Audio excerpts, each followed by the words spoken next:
Warmest welcome to the DevPortal Awards Gala in the year 2024. We're thrilled to have reached this exciting milestone. Maybe you don't know it, the awards has been running since 2018, and it's getting better and better. And hello for everyone who's saying hi in the chat in the meantime. This year's ceremony will bring fresh insights, emerging trends, and remarkable achievements in the world of developer portals. My name is Laura Bosch, and I will act as the host of this event. I invite you to a keynote discussion first, interviews with our jurors later, and award presentations, of course, across 9+1 categories. We will be here for about 2.5 hours from now, so I hope you're all very comfy and open to lots of inspiration. I counted and I have 41 slides. Please note that the gala ceremony, as of now, is being recorded, and we will stop the recording before we go back at the end of the event to the hallway track where we started from. There you will have the chance to connect with anyone who's there, most especially the winners and the members of the jury panel. In the coming days after the gala, we will be publishing the results in writing as well, with some extended feedback and suggestions from the jury panel as well. And I'm, in the meantime, seeing a lot of people who I know in the chat. Hi. I have to kindly ask all of you to follow the code of conduct throughout the event. We follow the Write the Docs Communities Guideline if you would like to read that in detail. In a nutshell, I invite you to keep the atmosphere friendly, welcoming, patient, and respectful with everyone, including yourself. I would like to invite you to dedicate the next 2.5 hours to the gala to appreciate the work of many, many, many people. I hope you can feel how it connects us all and feel grateful for this. However, it is human to err, and it is also human to become better. If it just so happens that a fellow participant's behavior is disturbing you by going against this code of conduct, you can reach out to the DevPortal Awards team here on Remo, to my colleague Rebecca. She's available to assist, and code of conduct violation reports will be handled confidentially.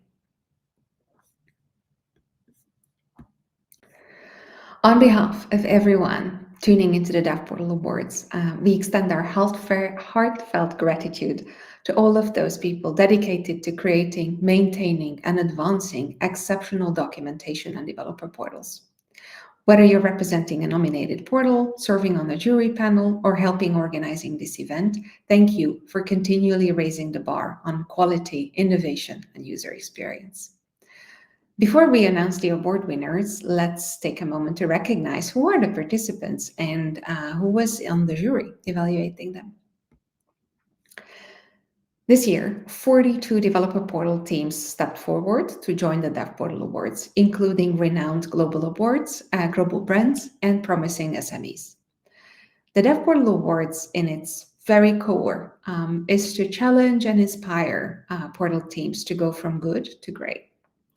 Along the years, the user experience benchmark has steeply risen. In 2018, the question was, if I'm really fair, still at the level of what documentation should be there at the minimum for an API integration. Then we went through rounds and rounds of evangelism that was about developers who need much more than just reference docs and the API keys, towards what the awards jurors, I feel, resonated most strongly with this year, which is that the visitors to your developer portal today, they expect and appreciate a decluttered, accessible, multimodal experience with all the information ready to be served just as they're asking. A portal that caters to various means and ways of processing information. Clear information architecture, effective search, frictionless onboarding are by now starts only for a good enough user experience. The awards this year, with significant category changes, focused more and more on portals with extensive interface portfolios. The choice for awarding a nominee in each category has to balance innovation and excellence at the service of user needs. Some aspects are, to this day, underserved. I think clearly there is not enough economic motivation yet to pressure those points. In other categories, it felt like we are looking at the gods on the Olympus showing what they can. As one of the jurors stated, not winning in an awards competition does not indicate your lack of success at the box office. However, an experience that is today considered to be an award winning experience, this will become the base expectation faster than you would think. This year, I again had the joy and honor of supporting the work of 16 jurors. They are all experts in their field. They exercise tremendous curiosity and empathy to explore and evaluate the user experience on all the nominated developer portals. This process for the jury is much more introspective and challenging than you might think. Everyone on the panel has to, at some point, identify and set aside their personal biases, consider the professional values that they want to champion, and publicly stand by the whole panel's choices for the awarded user experiences. They delve deeply to evaluate portals across diverse industries, and those include very unfamiliar domains too. I myself enjoyed all the time I could be in their thoughtful company, and I learned so much again. Thank you. To each of you, I believe in the name of all our peers involved in the developer portals and APIs, I would like to express our sincere gratitude. Thank you. I also would like to appreciate here the exceptional and much work that my colleagues and especially Katalin Fogas puts into the awards. Thank you very much. We will have 3 short conversations with the juries in 3 groups on the stage today, peppered in between the winner announcements in the next 2 hours. But before that, the importance of high-quality documentation and discoverability championed by our jurors is also echoed in today's keynote conversation, one developer portal to connect them all. What does that mean? I'm asking Christoph Weber and Christoph van Tomme to the stage for a short conversation, please. Hi, Christoph. Hi. And hi, Christoph. Welcome. Hi. From your Christoph Weber, who is solutions architect at Pronovix, and Christoph van Tomme, who is CEO of Pronovix. Welcome, welcome, and thank you for joining. So this one developer portal to connect them all. When we were preparing, we were talking about how the Gartner predicted a shift towards a best of breed kind of landscape rather than a monolithic landscape. Is this something that you are seeing in the conversations that you are having out there on the field? Yeah, this shift. So the idea was that in the past, developer portals were part of API management solutions, and because of that, there were like a sub piece inside of a solution, and there was this shift towards. Nathaniel, can you go off video? Thanks. Sorry.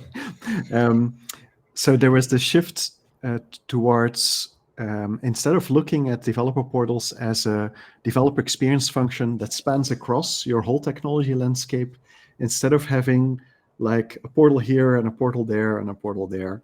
And now there's one really exciting thing that I've started thinking about, but I'm not sure yet if I've seen a couple of examples that start look in that direction. But I believe that there might be a split of developer portals as like a bifurcation of the model, like still having a single portal for all the technologies, but either having a platform portal where you can do experiments for different products that you're like bring all the interfaces together and like can demonstrate and explain how they can be used, or having like micro portals that still spread across all the different technologies and bring all the interfaces together in a single portal, but like for specific product focuses or for ecosystem functions. So that's what I the first one I'm really seeing. The second one is somewhat hopeful thinking, but maybe starting to see some of that. Christoph? Yeah, from a technical perspective, the landscape that has diversified is very real. Back in 2019, which in API time spans is eons ago, I saw my first example where a major financial institution here in the US had two gateways, Pidgey and Kong in their case, for technical reasons.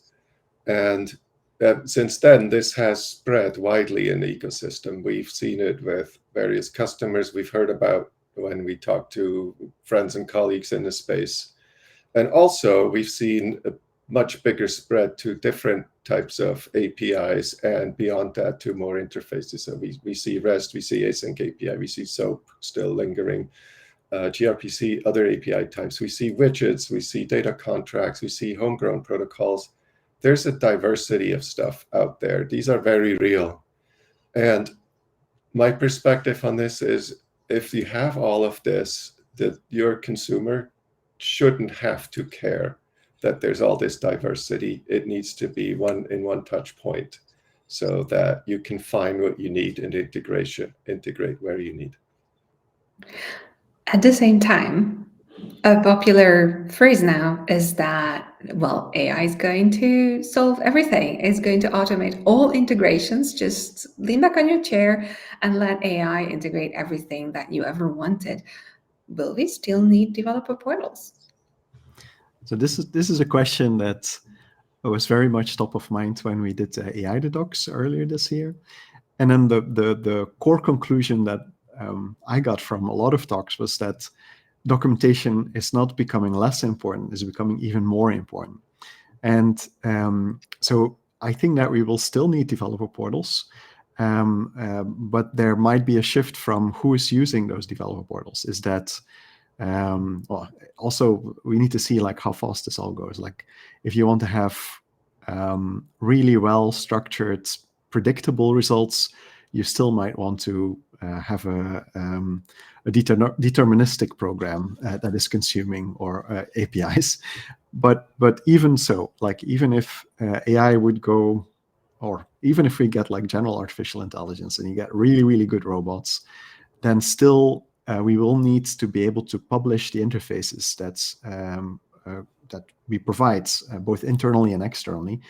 And then maybe the persona is going to be shifting from developers as your primary persona to more business, which anyway you should be doing already today, making sure that you're also covering your business personas, to ultimately potentially having machines that are consuming your API documentation on behalf of a user that is trying to establish an ad hoc connection to some of your backends. So I think that in the future, that might mean that it's not really, that the label developer portal might have to be changed. Maybe it's no longer for developers. Maybe it becomes for, and we've written about this a couple of years ago, that maybe we should be calling this interface portals rather than developer portals. But I think that's the technology we will need. We will keep on needing. Also, I think that AI is actually accelerating the importance of developer portals, or this class of websites or documentation sites, because you need really good documentation to make these programmatic affordances available for these technology systems that go look for them, and to make them discoverable and findable, so that both internally and externally people will actually be using those existing things that hopefully also help to provide some guardrails around some of these capabilities. So that's so I think developer portals are only going to become more important, but they might change names. Christoph? Yeah, I would fully agree with this. And regardless of the semantics of naming things, the underlying thing for me, the truth that stands out more and more, is that with AI in play now, the computer science notion of garbage in, garbage out has become more central and more important. So it's the shining examples for me in portals whatever type of portals we call it, is the ones that focus on business affordances, on use cases, rather than just technical documentation. Because whatever automation will play later on, it's about solving a use case. And if you guide, whether that's humans or machines or a mix, when you guide people through how to achieve a goal, that's what the winning solution will be, no matter what. And it's about pulling together multiple backends, the multiple interfaces that are necessary, and document your step-by-step solutions. You know, we know that Orazio is coming in the open API space. These types of things will become front and central, I think. When I was running the questions through you and we were preparing, I brought in this idea that I think, Christoph, you pulled my attention to a podcast where they were talking about media, but about the coming infinite content, like, and how one thing that is most probable that will stand is the domain authority of the original and the domain authority of a high quality curation. And I believe that this is a strength of developer portals. Do you agree with that? Which Christoph? I think I would ask Christoph Weber as a solution architect.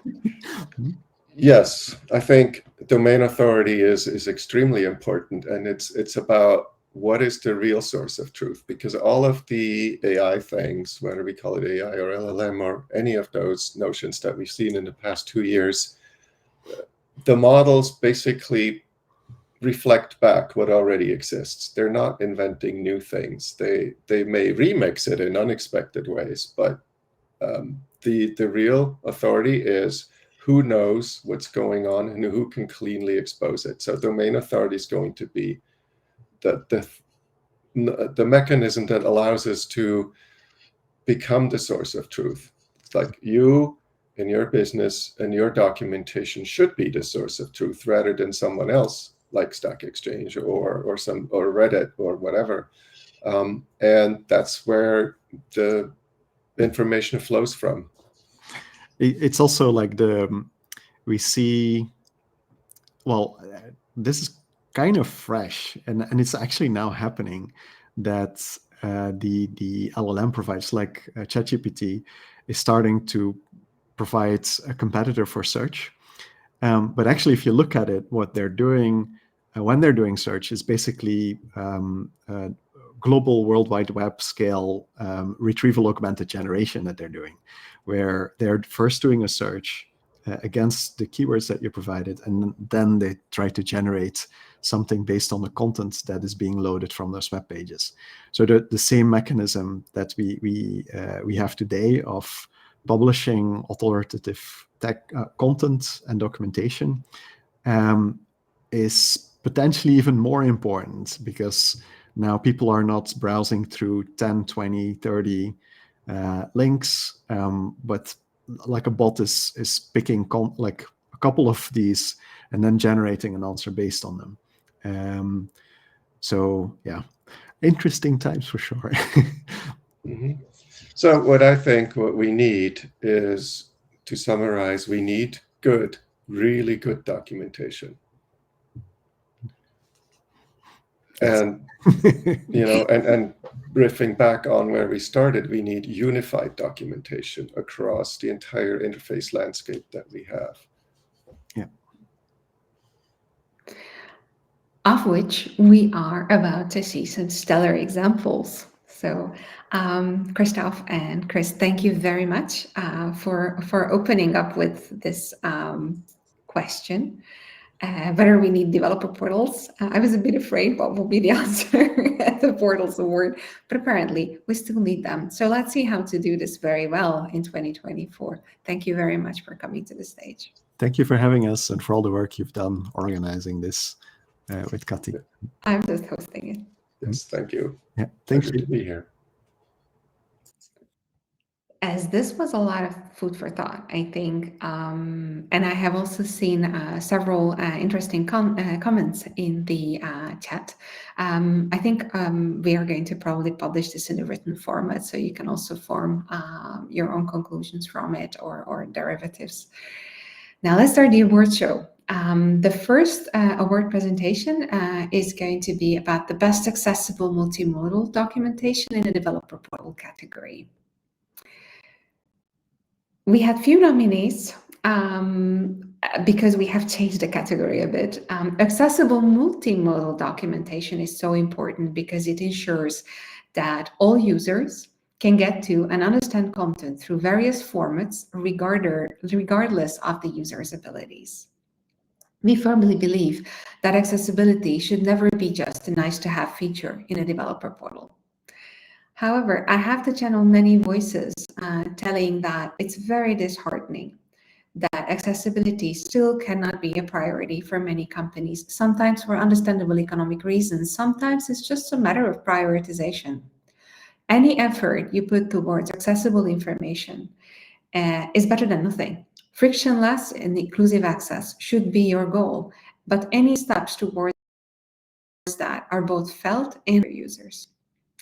Some basic features, such as screen reader support or darker light modes, are becoming standard in most portals, and this is a hopeful advancement.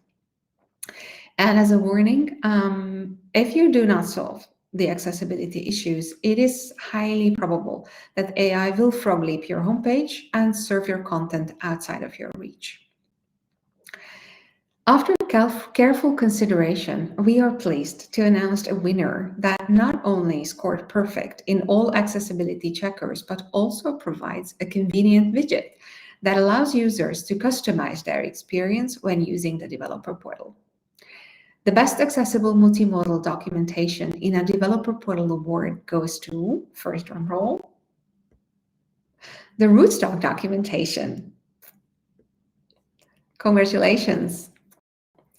And I'm bringing Hovanate Amakri to the stage, who is technical writing lead at Rootstock Labs. Hello. Hello. Hi, congratulations. Yeah. Really exciting. Thank you, Laura.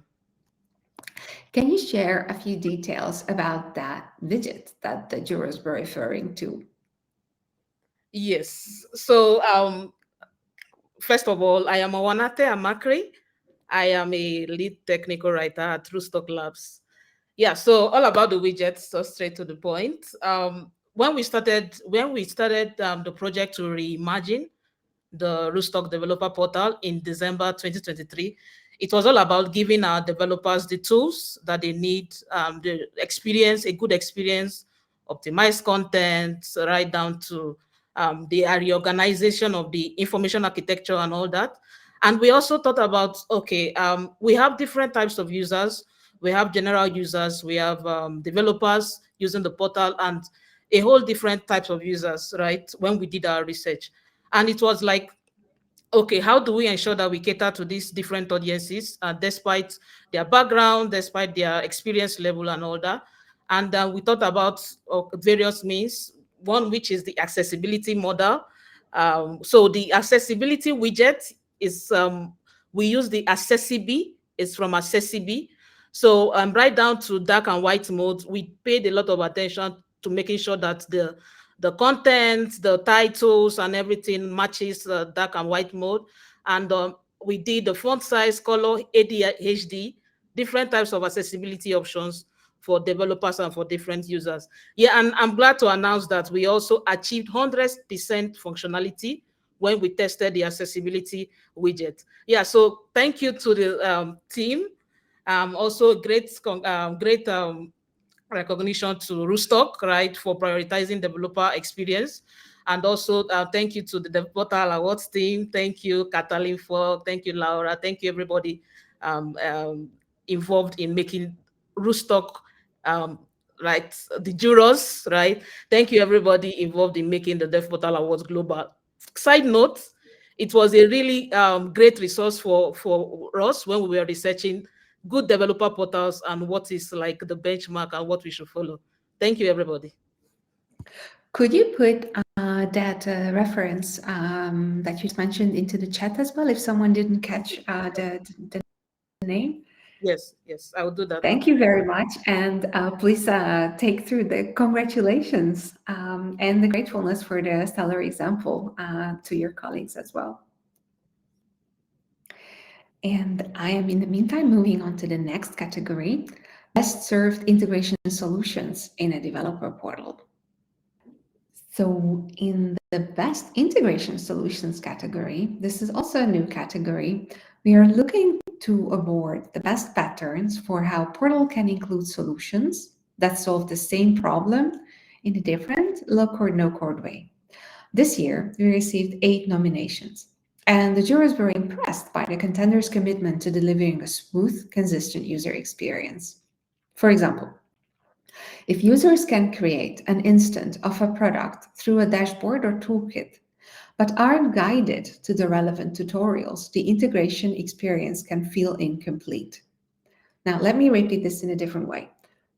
Usually, when we were looking in different categories for wonderful user experiences, the presence of strong elements in themselves were already elevating the user experience. However, when we were looking at integration solutions, what turned out is that if any one of the necessary elements is missing, the whole experience falls apart. This is a big new realization. It's these kind of nuances that the jurors considered carefully across all of the evaluation criteria. And so, drum roll, the best served integration solutions in a developer portal award is going to go to the Dynatrace developer. Congratulations. And I have to call Robert Axelson to the stage, please. Hello, hi. Hi, thank you very much. I was really honored to receive the award. Thank you very much. And it was a joy to be looking at the portal. It's amazing. Robert, am I correct? You are Senior Product Manager at the Dynatrace developer. Correct, yeah. And in your portal, you offer 2 low-code solutions. One of them is the CLI app toolkit, and the other one is the VS Code solution. Can you share what these are and why these are important in the business context? Yeah, absolutely. This is a big effort that has been going on for, I would say, maybe 4 or 5 years now. As we released a public part of our product last year for extending our product with apps. The one thing to add here that maybe add some context is that before we released this publicly, we were our customer number 1. And the new iteration of our product since last year, we also use the same tooling to create our product that we're offering customers and partners to create their own apps on top of Dynatrace. So it was really important for us not just to make a good experience for the customers, but in the beginning, it was more important to make sure that we can increase engineering productivity internally. And maybe that's why it's been such a big focus from the beginning, right? So making sure that we have stuff that front-end developers are used to when it comes to, as you mentioned, CLI tools, quickly bootstrapping an app, adding extra functionality in terms of commands that create for you just through a command, a serverless function makes it ready for you in the app. That was really important. And it's a big effort that there's, not just thinking about the dev portal, because that gets to present this to the world, right? Hopefully in a nice way. But the whole product here has really been a collaborative effort across hundreds of people, from engineers to product management and so on. When it comes to the VS Code extension, I don't know the full history there because I was not the product manager involved, but it's also similarly come from the idea of how can we make the best developer experience possible, and how can we make it easy, no matter what type of way that you prefer as a developer to work with our product, be it in VS Code itself, have an extension that gives you context that you might need. Of course, it's TypeScript typed, so you also get that out of the box. And then the CLI tool and other things that kind of seep from the low-level developer in the terminal into the product itself. Mm-hmm. I don't know if you are allowed, but are you planning to extend the low-code solution portfolio? Again, I am not the best person there. Let me think. The short answer is yes. The answer I can't give you today is exactly how and when, but we are not resting on our laurels, and it's nice to receive some today. It's definitely something that great people are looking into, colleagues of mine. Yeah. So to me, that means that you also have business value confirmation for these solutions. Yeah, absolutely. We've seen that it has already helped before we released this last year, our internal audience, and we gotten a lot of feedback. Of course, it helped to be early adopters, so we can bring that feedback back into the product, as we're making it. That's been super helpful. And we're looking to get more adoption and to get also more external stakeholders to provide us feedback and see how we can further improve it. Robert, thank you very much. And congratulations to the entire large team at Dynatrace. Thank you very much. The next category, the Best Unified Enterprise Developer Portal. This is also a new category introduced in 2024 to recognize how effectively the nominees deliver a clear, unified API experience across an extensive range of offerings. The jury here especially looked for companies who were able to demonstrate strong digital consistency of the user experience across different APIs in a company. And today, we're excited to announce special commendations and the winner. So first, I'll tell you, why are there some special callouts? While the UPS Developer Portal does not win this category, they deserved a very special call out as an exceptional example of a unified enterprise developer portal. A company as large as UPS could easily have a developer portal offering that is way too big to present in a consistent manner for a consistent developer experience. And yet, in this portal, they come through true and steady all the way in being clear and helpful. Everything a developer could want was within just a few clicks, showing a strong understanding of what their end users needed. And congratulations. Now let's see which team takes home an award today for Best Unified Enterprise Developer Portal. It's Mapbox. Congratulations. And while I'm calling Chris, who is definitely here, I'm seeing you in the chat, Chris Wong to the stage. The API offerings for mapping, location search, navigation could very easily feel disjointed without intentional work to create a unified offering. Mapbox shows strong content governance while consistently delivering on innovation. Okay, sorry. Thank you so much. Hi, Chris. Congratulations. Thank you. Thank you on behalf of Mapbox and my team. I appreciate it. This is an amazing honor. Thank you. We have met on stage several times, but let me introduce you to the full audience. You are representing the documentation team and you are head of the developer relations at Mapbox. Is that correct? That's correct. The jury, they felt that Mapbox, you went above and beyond to educate the users in the possibilities presented by your offerings.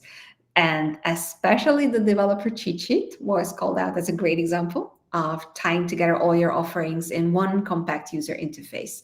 The flipping becoming a bit annoying, notwithstanding, it was a really amazing way of so many offerings in one overview page. Can you share how you came up with this? While you being a mapping company, maybe there's something there. Sure. Yeah, I mean, I have to give credit where credit is due. There's actually something called the Google Cloud Platform cheat sheet, which you can find with a quick Google search, and it was inspired completely by that example. I don't know the name of the developer who worked on that off the top of my head, but when I first started here at Mapbox a few years ago, I was kind of out in the world looking for good examples of how to introduce these very complex multi-product suites to developers. And I found the Google Maps platform cheat sheet, and it was exactly what I wanted. It's kind of like a memory game where you can flip over the tiles and kind of learn what a service does. And if you click, you can then go to the documentation. So it was kind of like another way to present the kind of long list of products that we have. And yeah, so we kind of just I wouldn't say reverse engineered, but we just kind of started with that as a design template, and we're able to build something that was, colorful, responsive, some great help from designers to come up with the layout and color scheme and the, kind of the styling of it. And it's been a hit ever since. So it's now actually featured on every page in the sidebar because lots of people find value in it. So yeah, very, very awesome to see that resonated with you. Very much. It's a really nice surprise to see first, and like most people, I think, are completely overwhelmed with so much information, and they suddenly get this, like it's an overview feeling. That's nice, really great. What's the next on the roadmap? Pun intended. Well, I mean, we spent. So I noted in the chat that like all the winners so far are powered by Docusaurus, and we are too. So that makes 3 for 3 that Docusaurus is the underlying platform. We spent a lot of time this year migrating our older documentation platform into Docusaurus. We just actually released the new search powered by Algolia. So that it may not have been around when you were reviewing it. So that was probably one of the biggest modern things on our roadmap. I think, the whole point of this migration was so that we could spend less time on the platform and spend more time on content. So I think the next things we're going to be doing is like an overhaul of the help docs, trying to do better tutorials that are structured more like code labs that you might have seen on Google, where they're kind of more step-by-step with a better user interface. And then, yeah, all of that is just kind of shoring up the content and modernizing and continuing with like the kind of product management of the platform. So yeah, great things ahead in 2025. Thank you. And congratulations again to the whole team. Thank you so much. And before I start announcing the next award winners, this is that moment when I'm going to ask some of the jury members to come to the stage. And I hope this is going to work. We left some flexibility in the plans. So I'm going to ask James Noose, Patricia Rogers, Rachel Lena Bors, Robert Dalwood, and Swapnil Sapar to come to the stage. Hi, Patricia. Hi, James. Hi, Rachel Lee. Hi, Robert. Hello. Then thank you for joining. And again, thank you for your amazing work as jurors. Although I'm saying a lot of these words, but these are mostly your words. I'm just sometimes seeking in my opinions, but mostly is coming from the jurors. I'm going to call you one by one. But with one question, and take it anywhere where your thoughts leading you at this point. What is your expectation post-integration on the DevPortal from support and troubleshooting? And if you go to a portal for support, in your experience, what are those typical good intentions of the portal makers that are actually working against you? I see Swapnil nodding a lot, so let me call you first. Right. So just to intro myself, I am that developer. In real life, I do produce a large set of APIs and integrate with them hundreds of times. So I would say, based on your question, the very first rule is don't break the integration. After the integration is complete, most devs don't wake up to see what's latest on the dev portal. They go about their other task in the queue. So don't break the integration and don't break the trust of your developers. And this is true even when you have the new shiny V2 of something. Make sure that your V1 contract is intact and supported as long as it's needed. From the support point of view, I would say, okay, communicate disruptions early. Be honest about the status pages, incident updates, RCAs. Reach out to your customers, reach out to your developers more frequently with respect to that. Proactive communication is key. When devs report issues, acknowledge and triage proactively. Give them some tracking ID so that you can communicate. Leverage AI and bots can help there too. And finally, I would say build trust. Forget the developer marketing. just deliver the great experience. You and your users and your developers will spread the word and bring their friends along, and that's how I think you can win long-term loyalty with them. Rachel Lee, what do you think? And thank you for joining. Could you restate the question for me? I had an audio issue. Yes. Once an integration is set up and you have to go to the portal for with a support problem, or you have to troubleshoot something, what are your expectations? And what are the things that typically go wrong, although with good intentions? That's a good question. For me, one thing I notice time and time again with people using the dev portals is the tendency to look for a troubleshooting section. Whenever there's a problem, people look for a troubleshooting section. But I personally hate troubleshooting sections because the information is very hard to sort through. Much more useful is to, I don't know if you can hear the music. I'm actually at a conference today, so it's got conference vibes both here and behind me. But things I look for also include, I love a public support channel that is referenced throughout the documentation, where you can find links to, people who have been having this problem and having it solved by real support folks in sort of like a private Stack Overflow type situation. That lets me know that how frequently this problem is coming up, what other people's issues are, and how they've supported it in the past, and builds my confidence in the company as well, because I can see them solving people's problems in public.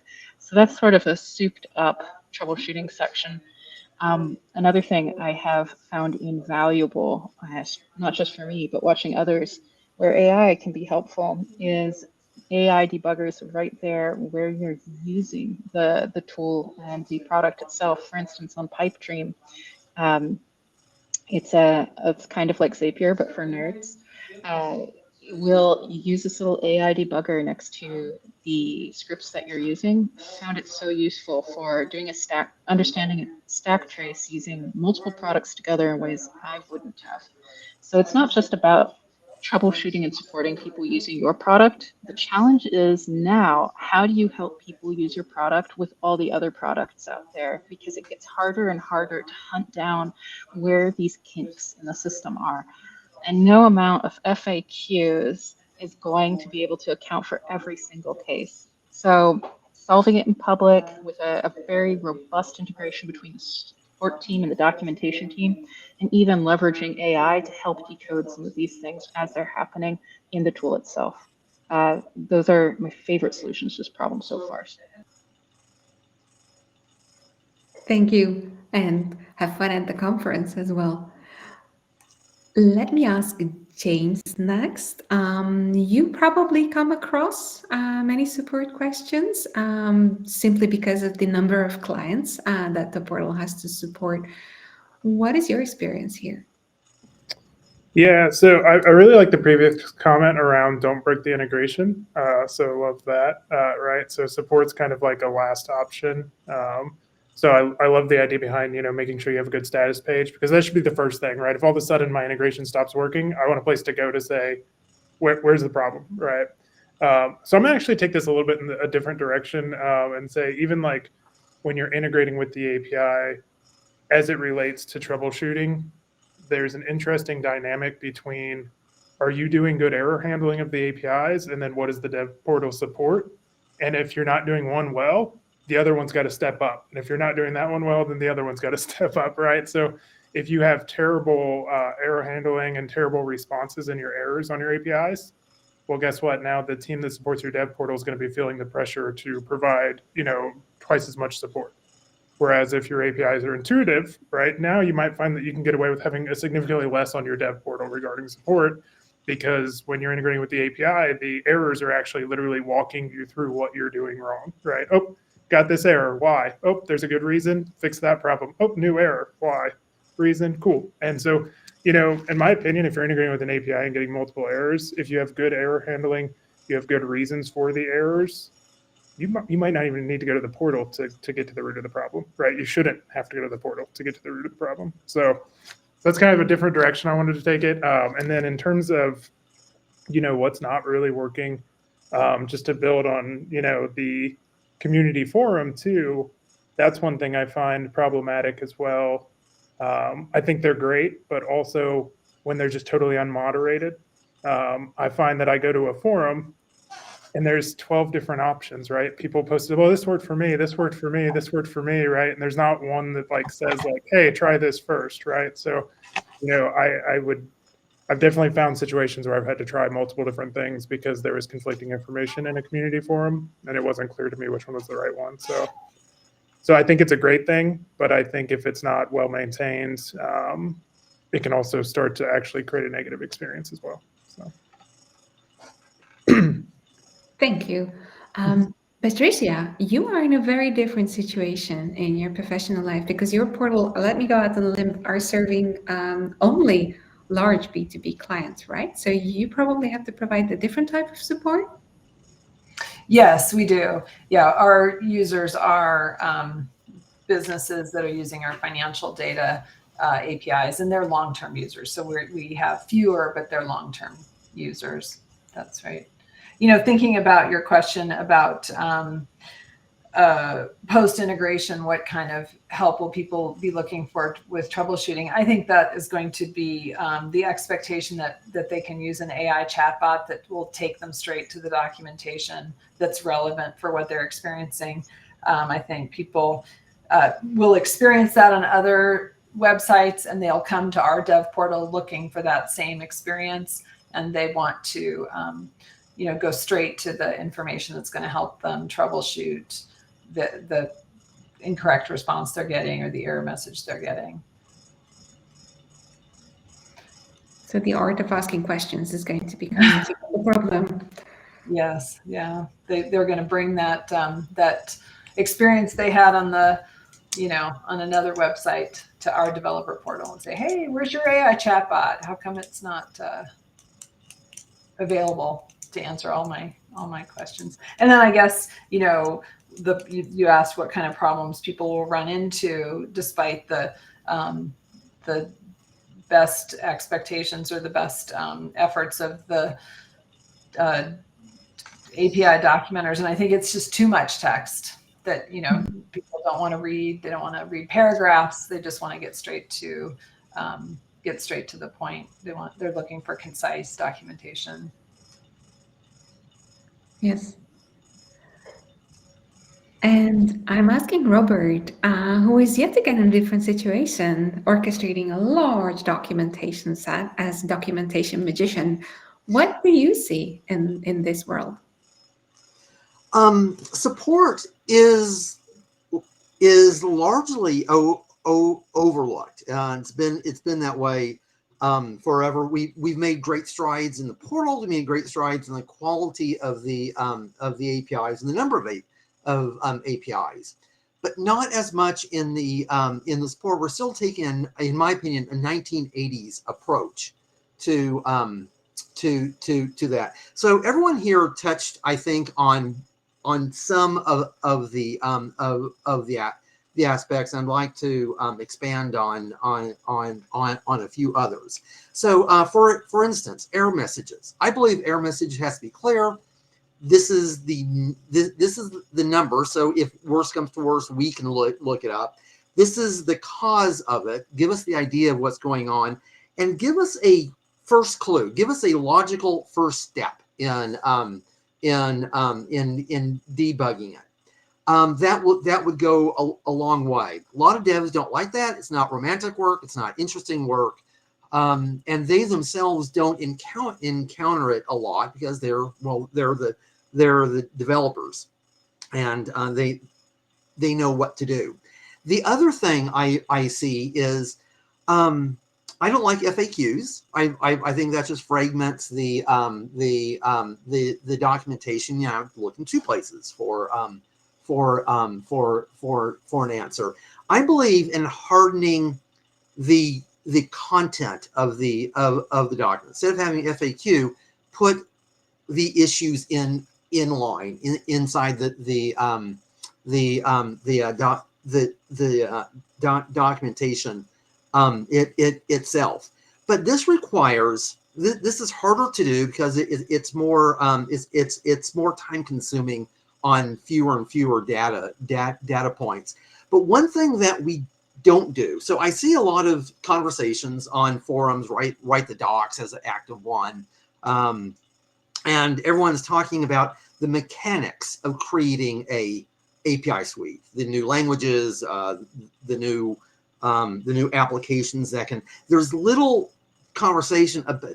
conversation about improving the quality of the documentation.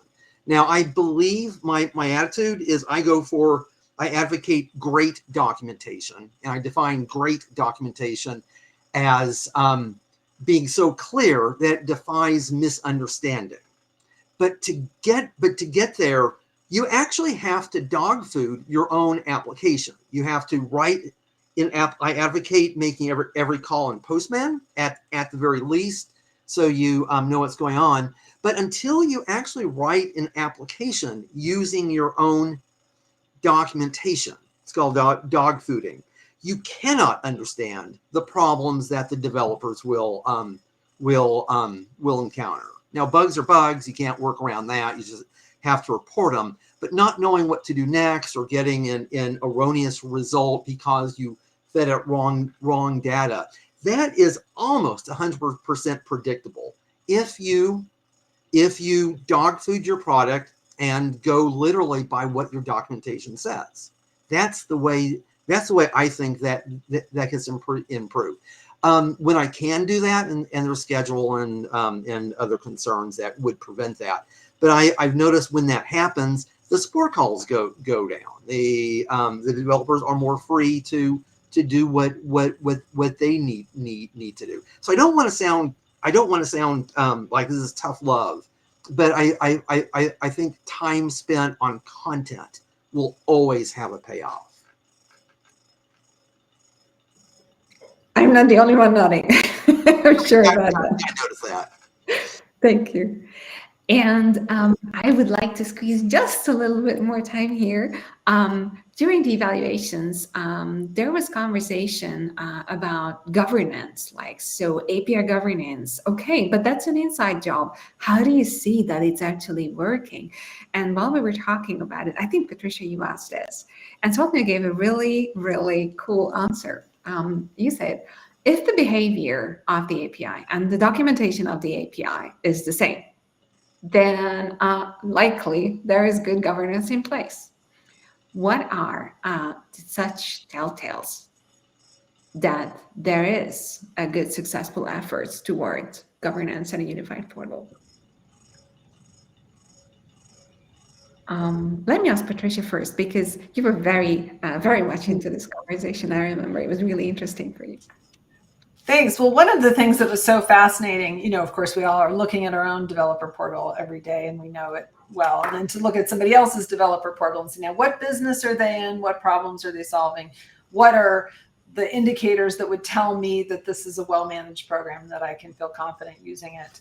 And I think we probably all took a little bit different away from that. But I think when you see the version history, release notes, you've seen it's been maintained recently. It's not a 2-year-old API that nobody's touched. When you see the status monitoring, what's the uptime percentage?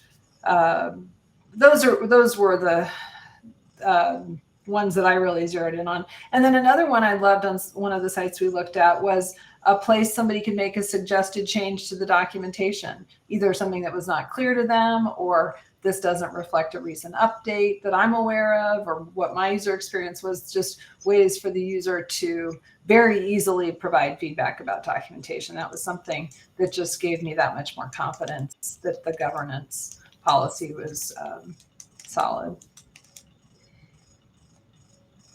I know this whole group had a lot of opinions on that, so I don't want to monopolize that topic.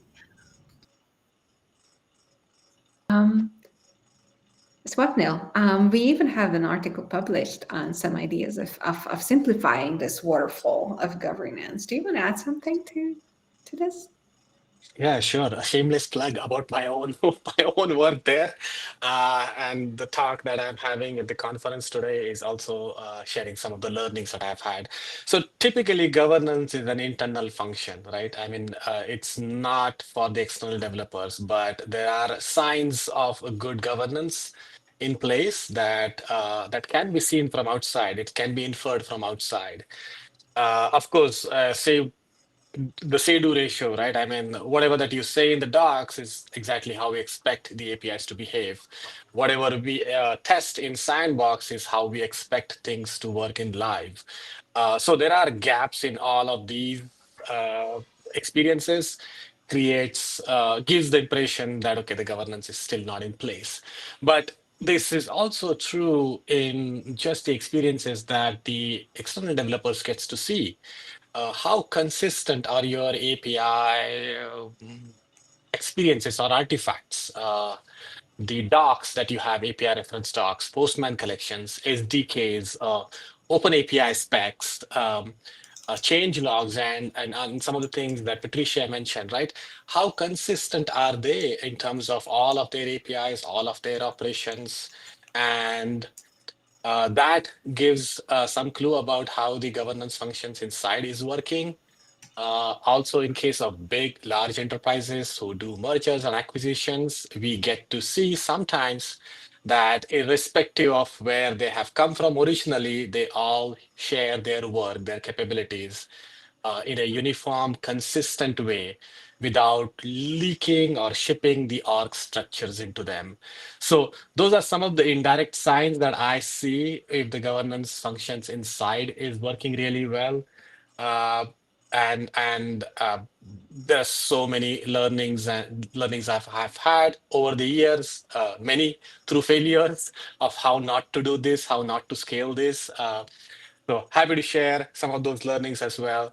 But it is key governance, even though it's an inside functions. I have been on both the sides of that equation. I have been governed, and now I'm in charge of making policies. So um, if it is not run correctly inside, it is more of a policing functions, and people will hate me for doing that if I'm not giving them the concrete guidance and the concrete tools to do the right thing that is curated in those policies. So anyway, just an inside bit from somebody who is in charge of large portfolios of managing and maintaining these multiple sets of APIs across the board. Thank you. And Robert, I have seen you nodding a lot and you were smiling at some points. I guess you also have opinions on the matter. On governance, it is a less interesting topic to me. Like you said, I do like the writing aspect. Unfortunately, there is the governance. So, but like everyone says, there's just a certain amount of overhead that has to be attended to. The style guides have to be in place and in enforcing this. You have to have regular reviews, and these have to be part of the of those reviews. So I really don't have much to add beyond what they said. It's an important aspect. It has to get done. It needs to be standardized, need to be objectified. If this is one of the few areas that you can get metrics on what you're doing on API on API calls. Thank you. My colleagues are warning me that we are running a bit fast with time, but I still would like to ask James, do you have insights beyond what the others said on overviewing a large API game? Yeah. The only thing I would add when I think about like what are telltale signs of this would be really, and it depends on the portal, and it depends on the company and what they're selling and how they're selling it, right? But really like access to APIs and how easy is that and how efficient is that and what are the different ways I can get access and the billing, right? So it's like like, in my opinion, I think about it like the easier it is for me to get access, the quicker, the less information I need to provide, right? The more, to me, that's an indicator of they know what they're like, they know what they're doing behind the scenes, right? They've probably assessed like, hey, what data is, you know, public, what data is data that we don't need a ton of information about them to access, and then what data is like, nope, not even going to happen, right? And they've done that work to create that experience. No one wants to say, hey, I'm working on this, I'm going to integrate with this API, I submit this request where I had to give way too much information, and now I have to wait 7 days. And then it gets rejected. And now I'm like, wait, what? Start over. So I really look at that as an indicator of really how well they're doing governance behind the scenes, honestly. Thank you. And Rachel Lee, you have seen a lot of API programs, big ones, small ones, open, not open. What are the telltale signs of good governance? Oh, to be honest, though, I've worked mostly with front-end development and open source code bases, which have a very different form of governance that you might find at enterprise. In that case, I think what I'm looking for is just a teensy-beensy bit different. What I tend to look for are things like working groups that have a dedicated scribe. I check out the GitHub repo to see if there have been, any edits to the documentation in the past, month or so, at least weeks. Especially, you want to see that the documentation repo and the actual product repo itself have the same levels of activity. If one of them is lagging, it indicates that something's out of sync. The documentation is not being updated, or perhaps the product is not being worked upon actively, even though its community may still be contributing to its documentation. So I look for parity between the documentation repo as well as the the documentation repo as well as the project repo. I guess you could think of it as sort of like the M&M test. You want to see that all of the, I don't know if you've heard of the M&M test to make sure that things are well and truly in operation for big bands, etc. But look it up; it's pretty cool. In general, I look for that parity. I look to make sure that the tutorials can be run through. If your quick start can't be completed without errors in 5 minutes, it means that no one has completed that quick start in a while, or it would be updated. Experimental features need to be clearly labeled as such. Many open source projects struggle with denoting whether or not something is an experimental feature or in beta or there at all. So I look for that as well. If there's clear markings on things to indicate what version they're on, or if they're experimental, that's a very good sign. And lastly, but not leastly, most recent dependencies. If the dependencies are, for versions of things that are 3 years old, that's a smell. That's a major smell. Anyway, those are the things that I look for when I'm diving in on a new project, and lets me know that the people who are building the project are in sync with the people who are documenting it. Thank you very much for sharing your opinions and advice so openly, and for all the work that you have put into looking through all of the portals. Thank you so much for putting this wonderful event on. It was good to meet all of you. Mm-hmm. Thank you. Yes, thank you. Thank you. Continuing with the best served API business model. So our next category, best served API business model. The jury assessed how effectively entrants presented their business, platform, and API offerings from the main landing page of their portal. The evaluation focused on how the portal conveyed the key elements of the solution, including solving user problems and providing clear information within a 15 to 20 minutes review window. The jury sought to comprehend each entrant's unique business problem, their target users, and the critical information these users needed. While many nominees provided useful information, few had everything readily available from the main page. The challenge lays in presenting the offering clearly while allowing users to explore API libraries, use cases, pricing, testimonials, and technical documentation, all the while avoiding information overload. And here, before I'm going to announce who won the award, we have a few special call-outs. Saber's documentation handled complexity very well and described how their multiple APIs come together to deliver a solution to a business problem. UPS included video of their customer's use case. Several of the jury members thought this format served as a powerful testimonial and brought their business offerings to life. In case of DHL, the jury liked to see developer principles featured front and center. Pismo was praised for a very clean layout, while Klaviyo was applauded for its clear wayfinding and well-defined entry points. Congratulations! And now, let me tell you which portal scored the highest across the evaluation criteria and won the award for Best Served API Business Model category. It's Postcoder. Congratulations. And I'm calling Dan Cooper to the stage, who is the CEO of Allies Computing. Let me tell you about Postcoder in the meantime. The jurors called out the concise descriptions, focus on use cases, quick start guides, and pricing details, which made their offering easy to understand and assess as a prospective user. Hello and congratulations. Hello, Laura. Hi. Yeah, sorry about that delay, a few technical issues. But thank you very much.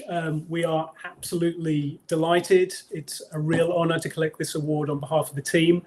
It is all credit to the great work that they have been doing, and it means an awful lot to us to get this external validation. Yeah, it's fantastic to see Postcoder win this category, especially given the other incredible nominees this year. So yeah, thank you very much to my team. Thank you to the judges as well, and thank you to everyone involved in presenting and organizing this event. It's really fantastic. Congratulations. Just one quick question. Can you tell what roles are on that team? What does it take to build this portal? Yep, sure. So we're quite a small company. We're a company of 18 people. And most of the changes that we make to our dev portal, and I'm really talking about our product website and our documentation and our admin area, most of those changes are worked on by our 2 designers in marketing and 2 of our developers from our DevOps team, as well as a product lead. And all of those people are on the call at the moment. So hello, everyone, and well done for all of your excellent work. I guess 2 things come about from our size and our setup. Firstly, it means that we can be really responsive to user feedback. We take great delight in responding to our users, confirming that we've just added their idea or their suggestion to our roadmap, or even better, that we've implemented it.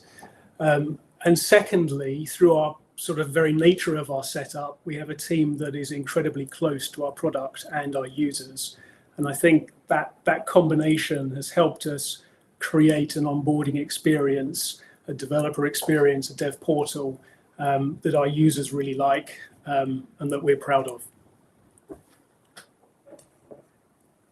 And here's the feedback that it is reasonable to be very proud of it. Congratulations again for the award and to you and your whole team. Thank you. Thank you very much. The next category I have to announce is the best use of analytics in a developer portal. And the term analytics, it means a lot of things to a lot of people, as evidenced by the diversity of the nominees. Now, we know this, but we believe that analytics is such an important part of developer portals that we're not going to let this category go, but we also cannot open 2 separate ones. Let me tell you a background story. There was a lot of discussion about this category, and in the end, the jurors decided to completely rewrite the evaluation criteria for the better. And they had to evaluate developer portals with such diversity. They decided to focus on how each dev portal's analytics features serve their target audience. They found that 2 of the nominees tied for first place in their evaluations. While these nominees both placed first, they approached their analytics solutions differently to focus on what was important to their target users. And so, who are these 2 winners? Drum roll. Ta-da! The award goes to the Miro developer platform and Cloudinary Docs. And I have seen Jackie in the audience, and also I would like to ask Ruslan Kotovsky to the stage. Hi, Jackie. So Jackie is a Senior Director of Documentation and Documentation Experience at Cloudinary, while Ruslan, we are waiting for him, is Technical Writer at Miro. Let me give a little bit of an explanation of what the jury said. It was clear to the judges that Cloudinary was in touch with their customers' use cases. The analytics displays were clearly useful to their customers and designed for growth. However, without instrumentation, there can be no analytics. By including the instrumentation that enables their analytics displays, Cloudinary demonstrates that it has had customer success in mind from the very beginning. So congratulations. Thanks so much. Would you give some tips to us on how did you achieve this? How does one go about knowing their audience and building the analytics for success? Absolutely. So first of all, I just want to say thank you. It's super exciting to have been given this award. It's something that we see as super, super important. And we really look at analytics from two sides. We believe in something that we've kind of coined as docs-led growth, where we say that the documentation can actually lead to impacts in every stage of the funnel. And we believe that the only way to do this is to really analyze exactly how our customers are using our documentation at all different stages of their usage. So we are taking advantage of analyzing the events that occur throughout our portal, tracking things like how many visitors, how many registrations are we getting from our doc pages, who's watching what tutorials, which code languages are they looking at when they're copying their code examples, and taking that back in each time we make plans on what we're going to be doing in our next sprints and our next quarters to make it even better for customers. And we've also recently implemented a really unique CDN-based A/B testing mechanism, which is super exciting. We have our first A/B test running live now. It started a couple of weeks ago, where we can actually really test a brand new onboarding for customers and actually analyze the impact of this new Kickstart that we have live versus our old onboarding page, and see which one is better for customers, and you know, slowly, step by step, make improvements based on those analytics. So we are looking at those every single day, every week. We're looking at those analytics. And from the other side, we know that end users are always looking to see and understand how they are best using those APIs. So from the console, which is the portal for our logged in users, they are really able to see exactly which APIs they're using the most and which ones are the most efficient. And there's a lot of recommendations within there on how they can make improvements and use our APIs even better. So yeah, it's something we very, very firmly believe in, and really exciting. So thank you. Thank you. And I would like to add one important information tidbit here. I remember, Jackie, you were talking about this, that Cloudinary is maybe the first or one of the first companies where on the board, there is someone who is, what did you call? VP for Documentation Experience, I believe. Mm-hmm. It was a VP. It's a VP for developer experience. Mm-hmm. Developer experience. But, which is a combination, yes, of the documentation and DevRel. Mm-hmm. That it's a very important step, and apparently it shows. Congratulations. Thank you. Really appreciate it. And our other winner on stage is represented by Ruslan Kotovsky. You're technical writer at Miro, right? Yeah, that's correct. Hi, everyone. Hi, and congratulations. Let me give a little bit about the jury's reasonings on what happened here. So they say that Miro's customer focus is shining through their focused selection of metrics and the presentation.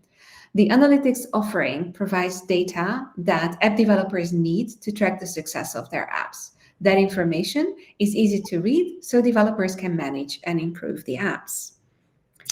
Yeah, which is what this is about. Yeah, thank you. Yeah, I mean it's a big honor for us and for me to represent all of Miro, of the team's effort. I can help by, let's say, this has been a huge effort for developer experience team and both the DevRel team. Yeah, this has been a long time in the making. I've been with Miro for just under 1 year, so I might not know all the history behind that. But yeah, like you're right. We're trying to serve our developers with all the possible important information for their apps, as like total installation, uninstallations, or user activity, and all recurring users. So that would help them to make better data-driven decisions. Of the teams. Thank you. And I hope to see you in the awards next year. I know that there's a lot of changes going on at Miro with a lot of new features. So let's see how that is going to affect the developer portal. Thank you. Hope to see you next year. Another new category in 2024, Best AI Augmented Experience in a Developer Portal. The category aims to celebrate developer portals that have effectively integrated artificial intelligence to enhance user interactions, streamline access to information, and improve the overall developer experience. This year's entries reflect the complexities and evolving nature of integrating artificial intelligence into developer portals. As you see, we only had 4 nominees, although everybody is talking about AI nowadays. Although several entrants presented promising ideas, none of them fully met the criteria to stand out as a clear front-runner in the field. After careful evaluation, the jury decided not to name a definite winner in the category. And as a key takeaway, they would like to emphasize the need for transparency around data usage and privacy, and a strong foundation of well-structured documentation to support AI functionalities and a good user experience. However, we would like to acknowledge and commend noteworthy efforts of 2 portals, Red Panda Docs and Empathy Platform Docs, where the jury saw significant strides in the evolving field. First, Red Panda Docs offers the most ready-to-use solution from among the category entries. The AI search works in tandem with the traditional search functionality, effectively supporting both novice and experienced developers. The Docs portal's AI solution reliably responds to user queries and enhances the user experience. Empathy Platform Docs impressed the jury with a thoughtfully designed user experience that felt intuitive and engaging. The AI search provided tabs alongside summaries, enhancing information findability. The portal showed a forward-thinking approach that aims to create a delightful user experience. Congratulations. And now, let me take a little break from the award presentations and call some of our jurors to the stage again. I think I have to be a little faster with asking my questions this time. Let me ask Renishra Jayan, Alice Pratt, Michael Mag, Ruby Batalones, and Mike Young to the stage. Hi, Renishra. So let me ask quick questions. During the evaluations, the evergreen problem, login, this came up. That is sometimes frustrating that you are stopped with a login wall. However, there are sometimes very good reasons for these login requests. If you would be able to give a recommendation, where would you put the login step on this imaginary user journey of first findability and then onboarding? Which would be the right place for what reasons? And what can be done to take it to the next level, since you are getting information from the user anyways? When I was sharing this question before, Alice immediately asked back, like, what do you mean with this question? And Mike also. So I'm going to first ask Alice, where are your thoughts on this ambiguous question right now? Hi, can you hear me? Lovely. Okay. Well, two things sprung to mind, and part of it's related to seeing an API as a product, and that is that one of the principles within sales is let the prospective customer experience the value, the transformation, before they actually buy. So if you put barriers in their way to stop them actually experiencing the API and what it can do for them, then they're less likely to actually become a customer. And with that, from a usability perspective, there's the principles of reducing user friction, avoiding those pain points that make it harder for people to use it. So as a general rule, my view is to make it as easy as possible for somebody to use the API as quickly and as easily as they can. Related to that, Mike had a suggestion on how the two can be related, enhancing the benefit and logging in. And I'll leave that for Mike because I hadn't considered this at all. But he's this brilliant idea which I hadn't, but he has. I did also ask ChatGPT what the answer was because the question was quite complex, and it said, keep it free for people to browse and explore. Keep it without a login to enable them to try the API in Sandbox. And after that, if they want keys, if they want to save a project, then ask for a login. Now, it may be with some, the issue of providing keys is something where that might be fundamental to actually trying and using the API anyway.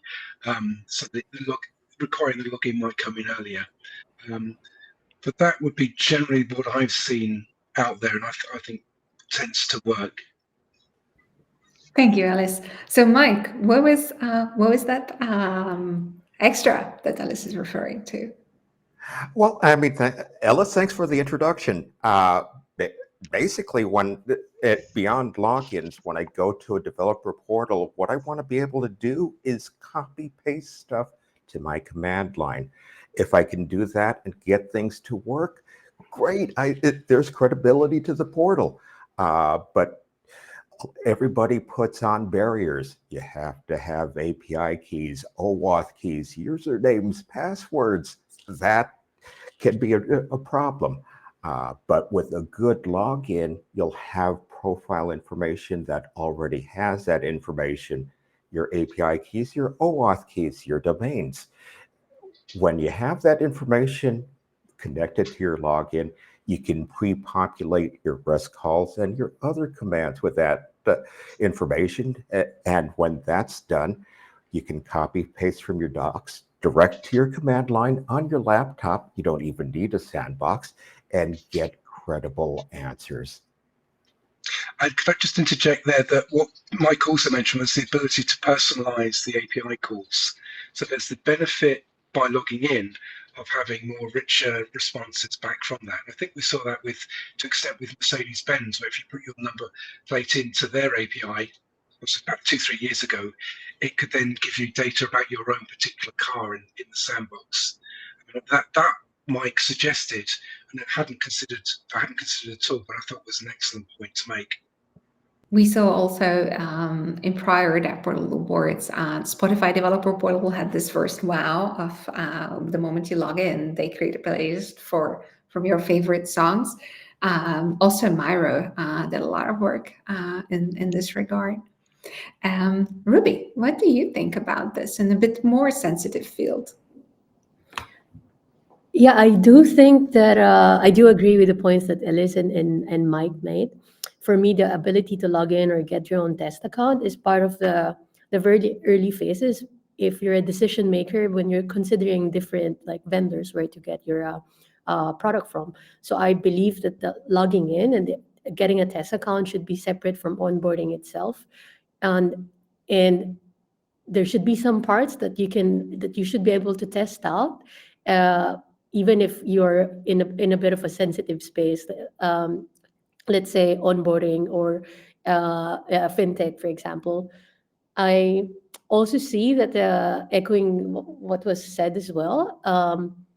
I also see that when I'm logged in, I would also expect to have access to more tailored content that's specific to my account, that's specific to my setup. I would also think for whether that's true code snippets, as has been mentioned, dashboards, or also maybe even like recommendations on how I can optimize my account, right? How can I further improve the product? And I'm also asking Renisha, strong advocator for frictionless user experiences, please. How do you see this? Where would you put login? Like I totally agree with all my fellow jurors, and I think in order to have a frictionless user experience, you really need to like prioritize discovery over login requirements. And as like others already said, I think it not only enhances the user experience, but also opens opportunities for acquiring new customers and driving upsell potential. And also, like I know there's also the challenge of providing personalized experience, as all of them have already said. But if your personalized experience does not require a login, think of alternative ways. Like one of the portals had a solution finder, which was an out of the box thinking. Think about such options first before actually providing something. And also, like, there is there in the question, I think there was also like where exactly it should be placed. I think there is no right or wrong answer here. I think you should present it when you move users towards deep technical documentation or interactive features that require absolute access. I think you can always validate all of these with metrics and see if it is making sense for the users, because once the like I feel that the findability experience and once you logged in experience shouldn't also be different. Sometimes you see that once you log in, it's a different experience altogether. It should be a seamless experience for the users. Thank you very much. I would like some short opinionation from you on video content, that sometimes it's helpful, sometimes there's issue. For example, they're hard to reference. Would you have like a 1 or 2 sentences recommendation towards video content? And I'll ask you, Renisha, first. Okay. Like I think once when a video is well done, it's a clear winner. There is no question about it. But it also involves high cost for production. So we need to admit that it is a maintenance overhead. So I think especially if your documentation requires frequent updates, I would say carefully evaluate whether whether your users and you would benefit from adding videos. And if you are also adding videos, think about ideas like, rather than providing very lengthy videos, provide smaller ones. Consider those for tutorials, walkthroughs, and also think of different approaches, not just providing a video, but go for mixed media strategy where you can combine them with written documentation, infographics, and then video. And also like make it accessible and never put a video alone. There should be written text as well accompanied by it. So it's I think if your team involves writers, they would always think about scalability and maintenance. That's the key there. Thank you. You just summarized the long book about video content, I believe. Ruby, would you want to add something to this as advice? Yeah, actually, I also see a place for video for more foundational content in context that doesn't frequently change, because it provides like another medium for learning and for communicating. But I do think that it has to be the user experience for video should be well thought out. So I would think more like short videos with bookmarks for key topics so people can skip where they need to go. And also echoing what Renisha said, that it shouldn't like video shouldn't be the only media that we offer users with, but also it has to come with documentation. So it's really catering to like how the different ways of learning. Thank you. Mike, I am a little bit afraid that your answer is going to be no videos, but let's hear. Actually, a little bit of motivation. When developers have a great sprint, they demo what they've done on video. People say wow, and they say, capture that, put that in the docs. And notionally, that's great if you can replicate that experience for everyone. The problem with replicating a demo is that you've got a lot of foundational work. Everybody in the demos knows, okay, we use Python, Rust, Ruby with these environment variables, whatever. But how do you express that in the video? Or do you intro the video with a certain amount of documentation, and then it becomes complicated? Not to mention all the complications that Ruby and Rashina mentioned just a moment ago. Very valid. Alice, when you are, if you ever advocate video content for your clients, when and why and how? Above everything that's been said now. You're muted. I would agree with everything that's been said. One of the weaknesses with the videos in the portals was poor audio quality. There's a lot of background noise in there, and it would help them enormously if people used tools like Camtasia, or just any tool to just clean up the audio, if nothing else. There is the company called Wistia that, I don't know if they still do it, was publishing annually statistics on what's the optimal point for a video, what point the viewership crashes down. Last time I saw it, it was about between 2 and 3 minutes, and it really drops off after that. And at that point, it doesn't really matter if you have a 4-minute video or a 40-minute video, you'll get the same amount of people watching it. So nobody on the portals that I saw or I noticed was doing short videos of under 2 minutes. And I was just looking at the BBC website earlier today, and a lot of their videos are now just 90 seconds. And with TikTok and other platforms, it may be that 2 or 3 minutes has come down even less.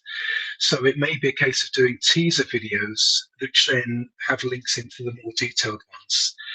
They are great for cookbooks and showing solutions. There's a guy called James Briggs who has some fantastic videos on how to do AI and LangChain for a variety of different customers. I think he's got 69,000 followers on YouTube, and they really work well of showing how a solution can be done and walking it through from beginning to end. But they do need to be done professionally. It doesn't take much, but it's a set of skills that most technical authors don't have normally. They're good at writing. We also saw that with the portal images. The images were overly large within a lot of the sites, and they could have been a lot smaller, taken up less space. And I just think it's technical writers are good at writing, but they don't necessarily have the skills at the moment to make visual images as good as they can be.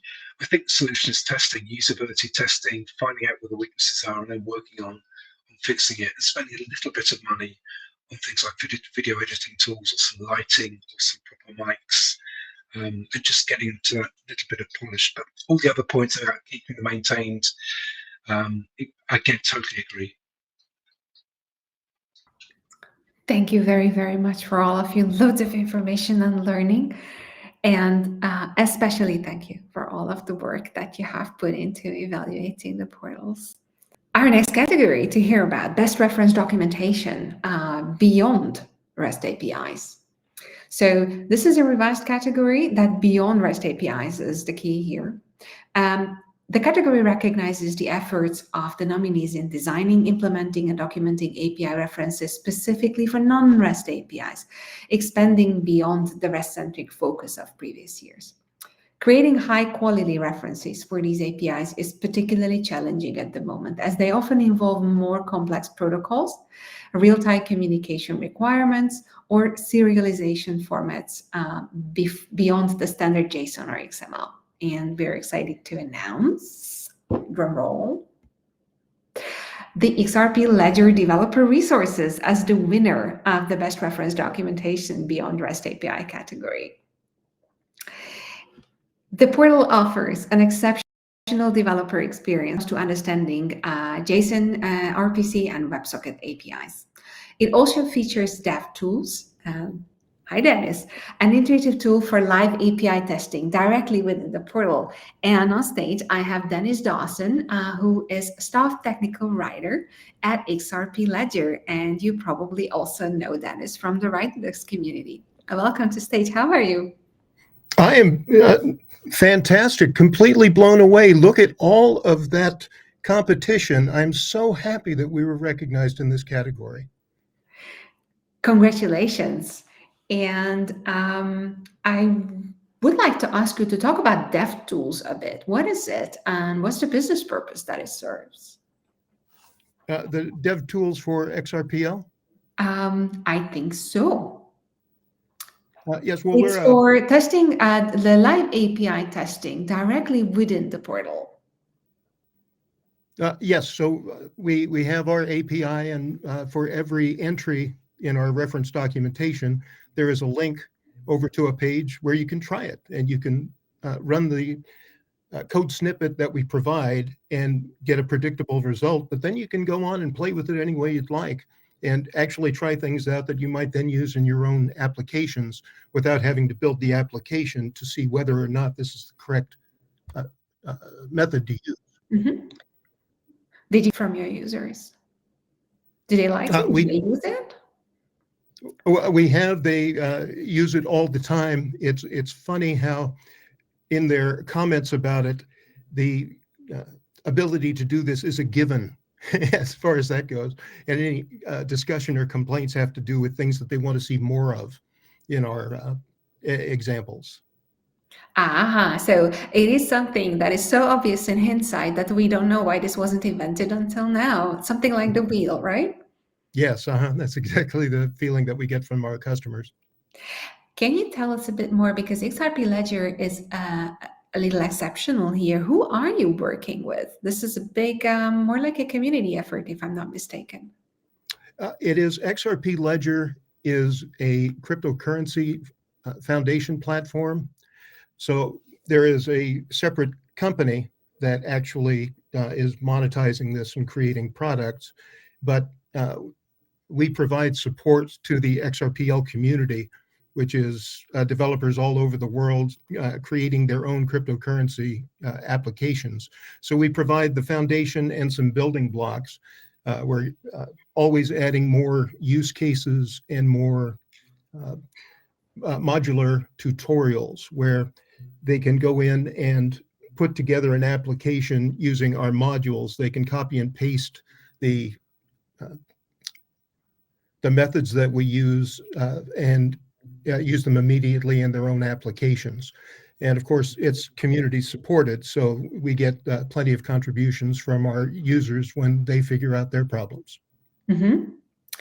And do you have like roughly numbers, like how many people are contributing to the docs on GitHub? I am not absolutely clear on the total number of people. I know that we have some very active contributors, particularly people who are providing translations of our documentation. We've had a long-standing contributor who translates it to Japanese for us. Another that just got actively involved creating Spanish language versions of our documentation. So we're seeing some very intense support from certain people. Other people that have contributed usually do it in either creating a very specific application, very specific method that we incorporate into the API. Other people just continually commenting on the documentation. Sadly, it's rare that they go in and actually create GitHub pull request to correct our documentation, but we get a lot of GitHub issues about items where we can go in, our documentation team, and make the correction for them. That's already very helpful. Dennis, congratulations again. And in any ways that you have, please give it through to all of those people who are contributing to the portal. And thank you for coming to the stage. Thank you so much.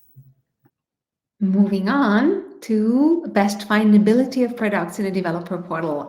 You may see the number of logos here, one of the most popular categories always in the history of the DevPortal Awards. And given that almost every portal had call to actions for products on a homepage and a clear link to a catalog, the jury identified 4 themes that played a critical role in their determination. Number 1, missing the why. Portals that included the why behind the product on the same page as the technical information made it much easier for users to find and assess the product, ultimately leading to quicker conversions. Number 2, simplicity improves findability. The assessment found that many portals struggle with overly complex user experiences where multiple navigation paths and cluttered UIs hinder users' ability to quickly and easily find the resources they need, demonstrating that simplicity greatly improves findability. Number 3, you need relevant search results. For large portals with extensive content, delivering highly relevant search results is essential to improve findability and prevent users from abandoning searches to manually navigating the site. Number 4, differentiation in catalogs. Many product catalogs tended to look similar in features and presentation, regardless of product quantity, reflecting a reliance on standard conventions rather than innovation. In contrast, the few portals that introduced distinctive, user-centered features in their catalog clearly prioritized what would best serve their specific audiences, making them stand out. And after careful assessment along these 4 themes, the jury has decided to announce 2 winners in the best findability of products category. And let's see, drum roll, who are they? Congratulations. The award goes to UBank and WorldPay. And while Daniel Callagher and Nathaniel Shermat come to the stage, I'm going to tell a little bit behind the why. Welcome to the stage. Hi. I have to speed up a little bit, so let me quickly say why. US Bank has done an excellent job of creating an experience around their products, ensuring that they are readily accessible throughout the entire journey. The jury was particularly impressed with the detailed descriptions for each product, which clearly articulate the use cases and answer the question, why would I use this product? Additionally, their search functionality stood out among the rest, featuring advanced filtering options and relevant results that further enhanced findability. While WorldPay has developed a simple yet effective experience that clearly highlights their products and catalog, the jury was extremely impressed with the Solution Finder feature, which helps users from diverse audiences find a solution that best meets their use cases. Furthermore, the thoughtful use of filters ensures that users from around the globe can find solutions that work for them. So again, welcome. Daniel Callagher, VP Product Management at US Bank, and Nathaniel is also a product manager at WorldPay. Congratulations, congratulations. This is huge. Thank you so much. This is exciting. It's awesome being represented among this team of people. And it's awesome to see 2 different financial companies being reflected here. Glad we could represent a little bit. So thank you. I'm going to ask first, Daniel, can you walk us through the Solution Finder feature that we liked so much? What is this? And what is the business value that it's bringing? Sure, absolutely. I think first just want to say a big shout out to my team at US Bank, just representing one of many teammates that have gone in and contributed towards our developer portal solutions. So one of the big challenges that we face as a large financial organization with multiple business lines that have API solutions that they'd like their customers and partners to connect to is findability. It's not all API products are made for the same use cases, although many do seem similar in nature. Take an accounts API, let's say. There are many products that we have at the bank that you can open an account and manage an account. So really differentiating how to use those different APIs and what use cases they satisfy is kind of a top priority for us. So we've taken that from a couple of angles where we have solution areas which represent almost our business lines in nature. So we have them broken out, and you can think of those kind of as industry categorizations. So our business partners within the bank use that as an opportunity to explain how our APIs can be used within that specific program. And really try to differentiate between those different accounts APIs that we have or different payments APIs that we have. Just because not all of our APIs will work together. So explaining that and making sure that the persona of who's consuming the API is really clear and well known is one of our targets for our solution areas. Thank you. And Nathaniel, WorldPay is also very much onto the understanding that use cases and finding the solution to the use case is very, very important. How does WorldPay do this now? Yeah, everything Daniel just said hit the nail right on the head. WorldPay is a huge company. It's been around for over 50 years. And as a result, over that period of time, we've acquired a very large array of needs within the fintech space, as well as customer segments within the fintech space, as well as countries within the US space or within the fintech space that we have to cater to. So we took inspiration from software design. We looked at binary search and how software looks at a large array of data and finds something quickly. So similar to US Bank, we have a solution finder, which allows users to very, very quickly narrow down based on products that are relevant to them, regardless of business segment, regardless of use case or need, allowing them to quickly find exactly what they need. And then from there, we're able to reach out to them and cater to their particular goals. So. For how long does the solution finder exist, Nathaniel? And what is the feedback? Do you get any direct feedback about it? Sure. So feedback has been incredibly positive. We're constantly trying to improve it. It's been around, I'm making up a number here, a little bit over a year. But we're constantly iterating on it, and we're taking lessons from it and applying that to our overall information architecture as a whole. If you think of that solution finder as a small user journey, we're taking the lessons from that and abstracting that to our entire user journey to really create a cohesive experience. Mm-hmm. And Daniel, do you get any direct feedback or fan letters? Yes, absolutely. We have a survey that we put out to every customer that onboards. So we take a lot of developer feedback. What was being said earlier about taking feedback to update documentation really resonated with us, just because that is how we learn how to make improvements and take updates for things that need to be corrected. We also use a feedback widget that appears as a widget on the side of our screen. So if on any page a user sees something that could use improvement or maybe isn't correct, we're able to monitor those comments in the dashboard as well. Thank you very much. I have a feeling that you might get invitations about talking about the exploration pathways further and in more detail, because not just from user experience but also business strategy wise, this is very, very, very interesting.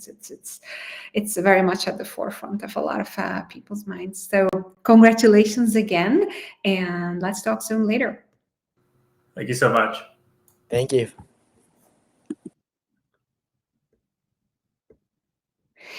Now, after findability, you might want to onboard. So what are the best onboarding experiences among the nominees this year? Another very, very competitive category. As the first point of contact towards your API offerings, onboarding can make or break the adoption. You have minutes to clarify where and how developers can start their integration efforts. Onboarding enables self-service and provides clarity on your API product's requirements. Thus, it reduces their onboarding time and gets all parties faster towards what they want: successful business integration through the API. This year, we received 22 nominations, and the jurors selected 1 winner and 3 special callouts. Let me tell you about these 3 special commendations.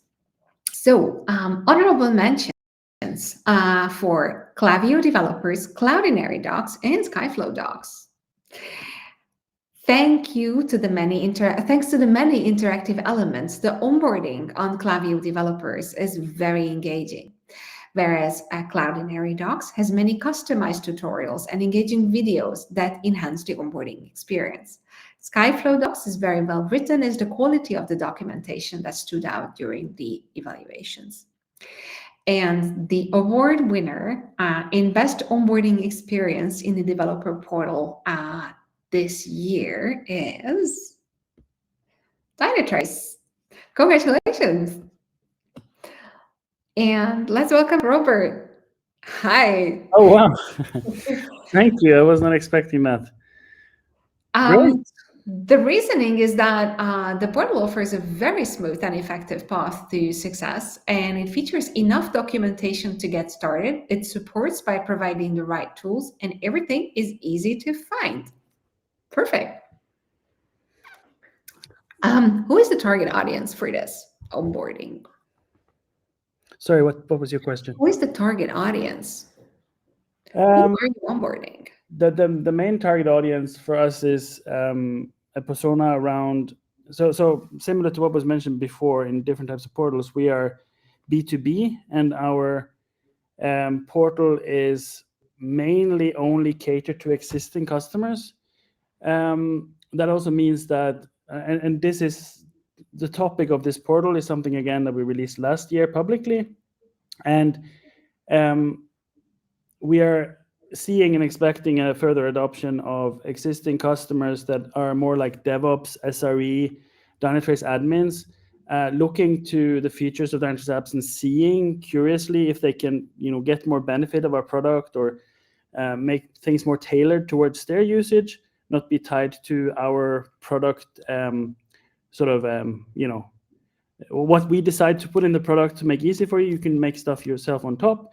So our target persona is more someone who has coding experience but isn't necessarily a full-time developer and wants to quickly understand the concept of Dynatrace apps and get into it. So this probably also has helped shaped how we've thought about, for the other category, where you highlighted this code extension and the CLI as a tool, as some parts of it. It's been really important for us to, maybe don't quote me on this, even though I know it's recorded, but one of my milestones was if we get our CTO and a non-technical product managers, not that he's non-technical, to quick as possible get something going, like bootstrapping the app, and further build on that as easily as possible, then we kind of covered everything. So probably a combination of the tools, focusing on the persona, and also making sure that if you make it as, the one with the least experience, you make it as easy for that persona to get onboarded, then you already covered everyone. What I'm hearing is this is a very tough crowd to please. Onboarding experience. Absolutely. All the more reasons for congratulations. Thank you. Super honored. This was a curveball. I was not expecting this, but what I didn't get to say in the previous category, because we talked a lot about a couple of product aspects of the user journey. Really, this is has been a tremendous effort. I joined Dynatrace almost 4 years ago, and back then we had nothing. We had one page about how to bootstrap your app, but with the early version of the CLI. Then we used SharePoint because we had to onboard internal developers. Then it turned into the project of a dev portal that would eventually become also public. There's been so many people involved, from product management to developer advocates to info devs to engineers, UX involvement from multiple fronts. And I'm super grateful that this is kind of completing one journey of trying to do something to the best of our ability, not having done something like this to a developer audience at Dynatrace before. We have our doc site that covers the product, but this was new to us, and there was a lot of new people involved with this challenge as well. So it's really nice to see that we are getting noticed, and that I'll bring back to everyone involved internally and give everyone a tap on the shoulder, because this propels us forward. So really nice. Thank you, Robert, and for calling that out, because this is also so very, very close to me to never forget, and to keep calling out these people who like you and I and everyone who are doing this. A lot of effort, a lot of thoughts go into it, and the result shows. So congratulations to all of you. Thank you very much. And I would like to ask Anila Zaidi, Bob Watson, Daria Luchenko, and Marco Spinello to the stage as members of the jury for our last conversation. I don't know if Dan can also join. Hello, everyone. Hi. Hello, hi. Thank you for having me. Let me take off the tiles now, because I haven't heard back from Dan, so I'm not sure if he can join, but his opinions are also there in all of these evaluations. So welcome to the stage. Good morning, good evening, all of that. I'm going to bring something that comes from another part of the evaluations. Even if there is B2B support agreement, I would still prefer to have the docs to troubleshoot. Integration is never a single page, start to end journey, never one person. Everyone has unique knowledge gaps, and they all try to fit it from the docs to get to the integration be completed. However, even if the answer is there in the docs, you still have to find it. Now, I'm sure I'm preaching to the choir here, because you are all big champions for very good documentation. But as of today, if you see AI augmented search for that answer and use case documentation, what is your expectation? And I'm going to ask Daria first. Yeah. Hi, everyone. Hi, Laura. So for me, the AI augmented search part, I would say the expectation is that it should produce answers instead of a list of links like we are used to getting from like a usual search. And I think also elaborating on some previous comments that were made here, like the developers and just maybe not developers just want something to copy and paste. I think also one of the assumptions is that AI augmented search functionalities would be able to provide you with the answer. If it's like, it can be a step-by-step guide, or it can be a code snippet that is derived from what you asked in the search query. Another point is maybe another thing like that I personally encountered is, again, kind of like circling back to accessibility, is I would expect from the AI's augmented search to be using the documentation portal, developer portal as the knowledge base to prevent hallucinations, and also to the portal itself to be accessible so that the AI can read it and analyze the information that is there. So for example, if you have like a table with icons that have like I don't know, check mark and cross, that there is an alt text associated with the icons, and then AI can read those alt texts and can analyze what is happening on the table. So some things, I would say some kind of solutions that are very obvious for us right now, with keeping in mind that our main audience is people, might not be as obvious and kind of streamlined when we are taking consideration that our other audience is AI bots.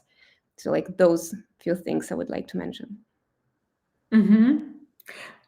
It came up several times that although alt text is the first thing that anyone who thought about accessibility thinks of, like alt text, alt text, alt text, it is still the most hurting point, ironically.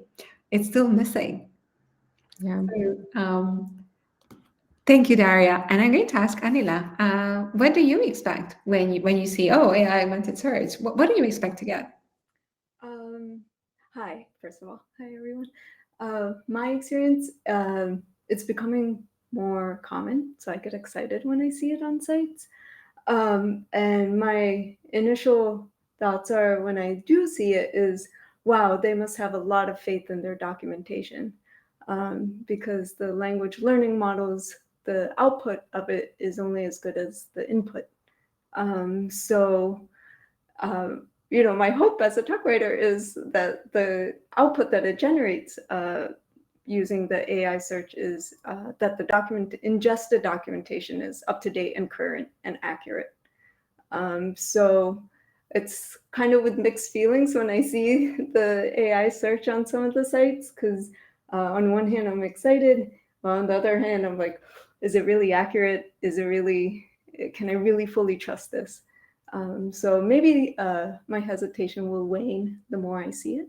So that's my experience. But as far as use cases, I think, in my opinion, that's the baseline now. I wish it, and I believe it is becoming the baseline on the developer sites, that more sites are including use cases front and center. Before, in years past, it was often buried underneath a lot of how-to guides or just workflows, like really far down in the information architecture. But I'm noticing that companies are surfacing it, and often even just presenting it straight from the landing page, which is very nice. So right away, I know how to use the software, or why I would want to use the software. But that's it. Imagine if one day we will see lifestyle advertisement placements in a movie for APIs. Now we do like. Bob, may I ask you next? You have seen search going a long way. When you see AI augmented search today, what do you expect to get?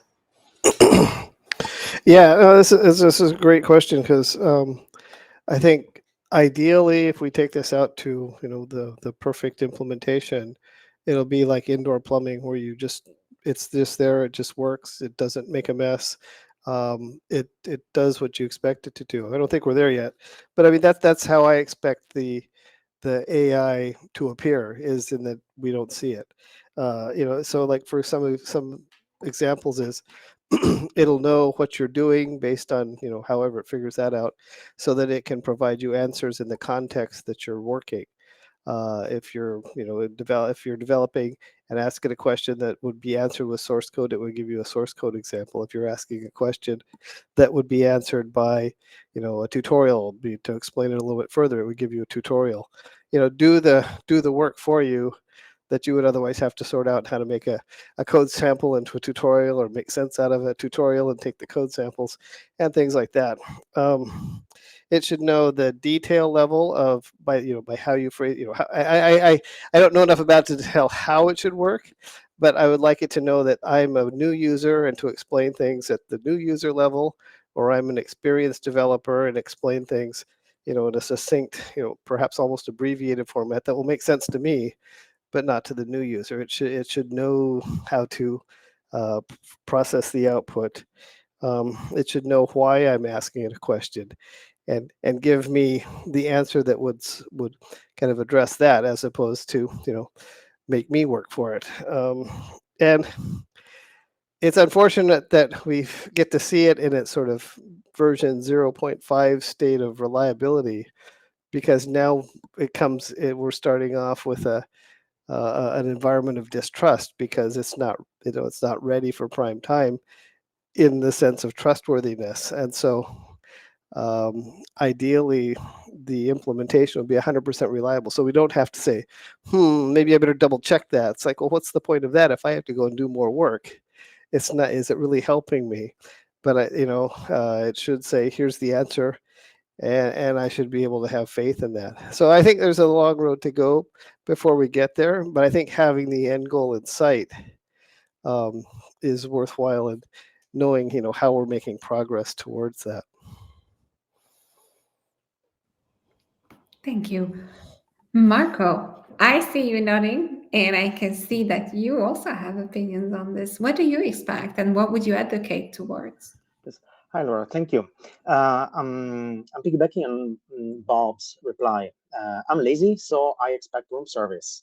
I expect an AI that if I interrogate or if I access knowledge through an AI, I don't want to go through the docs. I don't want to bother checking things in the docs. That's the whole point of me using the AI, saving time and skipping, taking a shortcut. So, for example, but right now I'm writing docs about integration. So I'm using Claude a lot to help me with the code examples. There are some missing examples that I was guaranteed were there. So I asked Claude, and they look legit enough. So I'm just putting them there. And when I make my merge request on GitLab, I'll ask an engineer to review them. But I feel that this is what I want from an AI. I want to be able to ask targeted questions using natural language in a way that is unambiguous, because it's easy to understand for a machine, and I want to get accurate and reliable information. Yeah, and that depends on the data that you train the model on. So you go back to what also Anila said, that if garbage in, garbage out. We need to start producing good content for machines, so that humans can get the gist out of it without the fluff.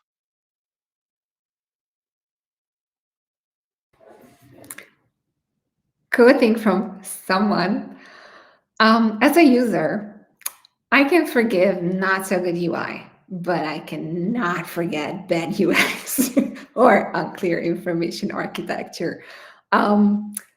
So my favorite question, what, in your experience, drives a portal user completely batty? And I'm going to ask Marco first. I make the designers I work with cry here, because I'm like, ugly that works is fine. It doesn't need to be pretty. And they say, no, you're a terrible person. And when I mean ugly that works, it means that it needs to have proper UX flows. It needs to provide user journeys. It need to be, it can be pretty rough on the edges in terms of aesthetic qualities and refinement, but it needs to be intuitive. It needs to have signage and wayfinding that is clear and, again, unambiguous, to help users find a path. Otherwise, if you leave everything vague or unkempt, you end up having a big meadow without any paths, without anything there, which is beautiful to look at, but you don't know where to go. You need to have a clear path in it that shows a way to go. It doesn't need to be the only way, but it is the safe way for users. And that's pretty much what 90% of people look for. I fall definitely in that group. What do you think, Anila? What your favorites from the very long list of what makes a DevPortal user go batty?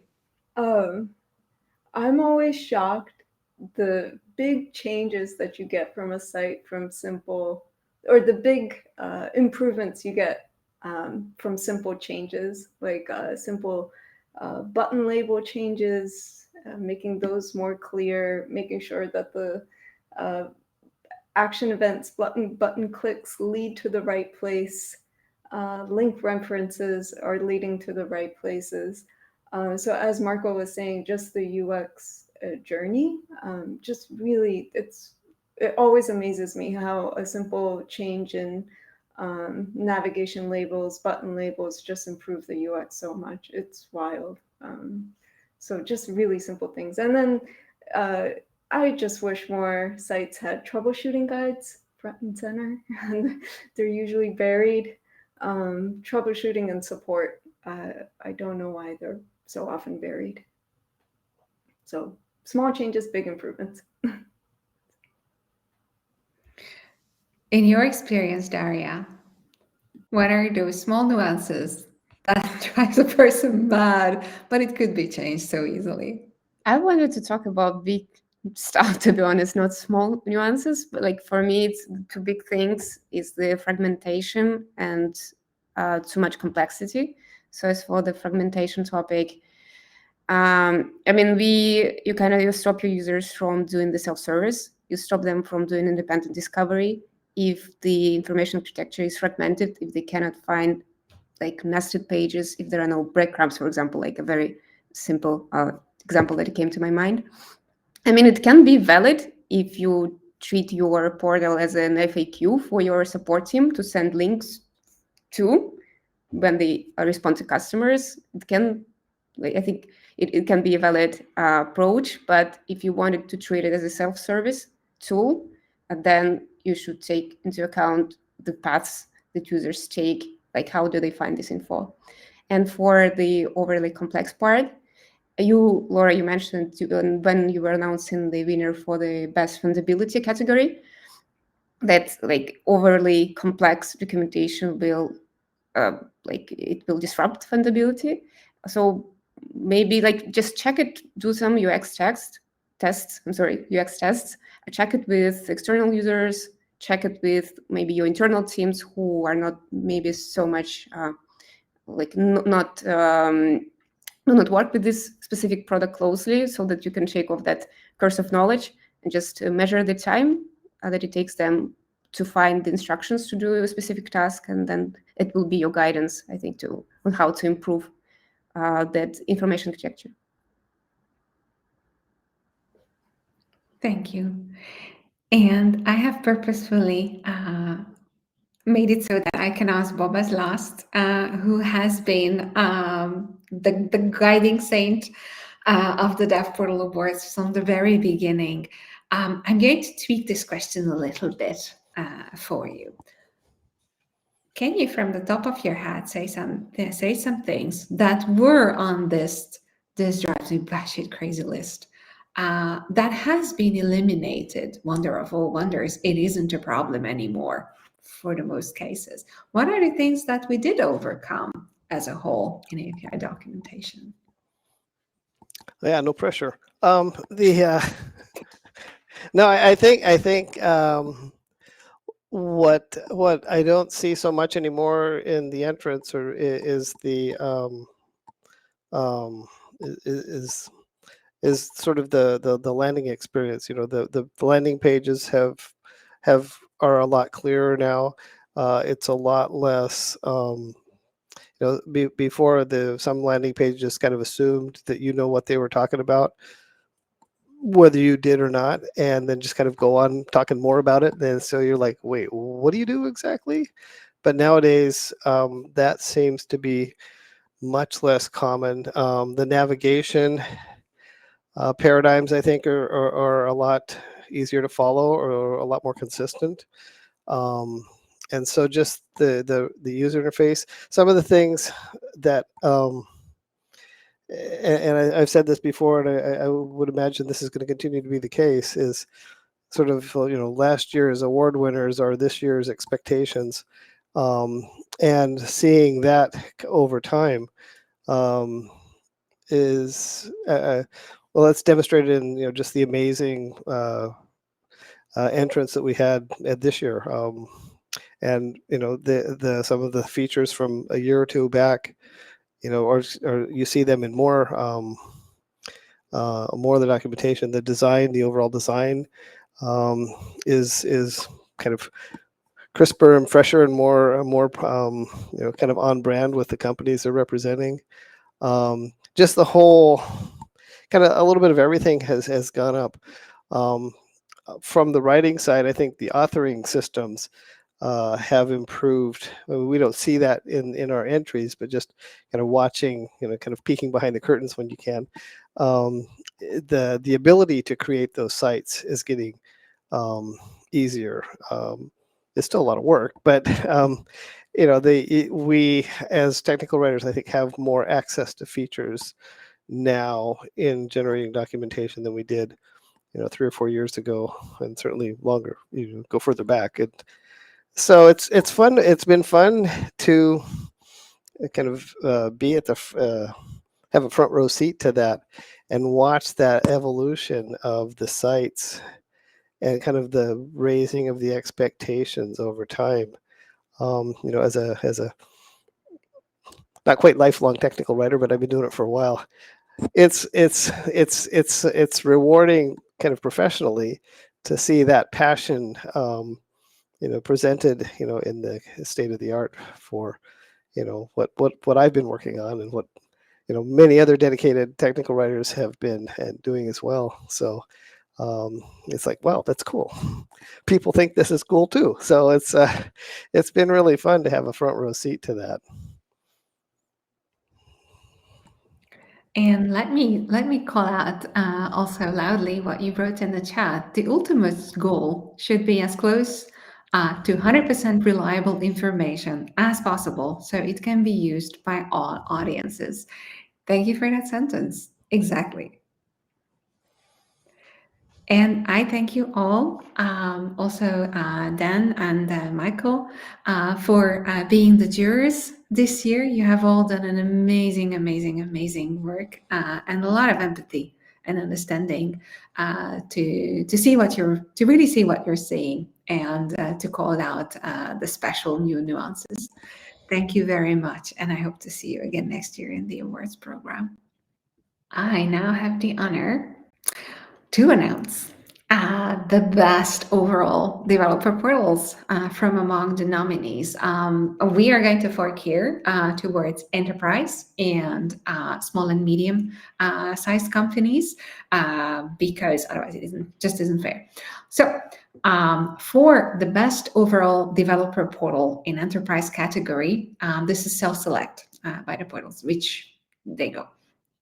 6 portals were the highest scoring nominees for the Best Enterprise Developer Portal Award. Dynatrace Developer, Mapbox Docs, Miro Developer Platform, UPS Developer Portal, US Bank Developer Portal, and WorldPay Developer Hub. And which portal is the winner?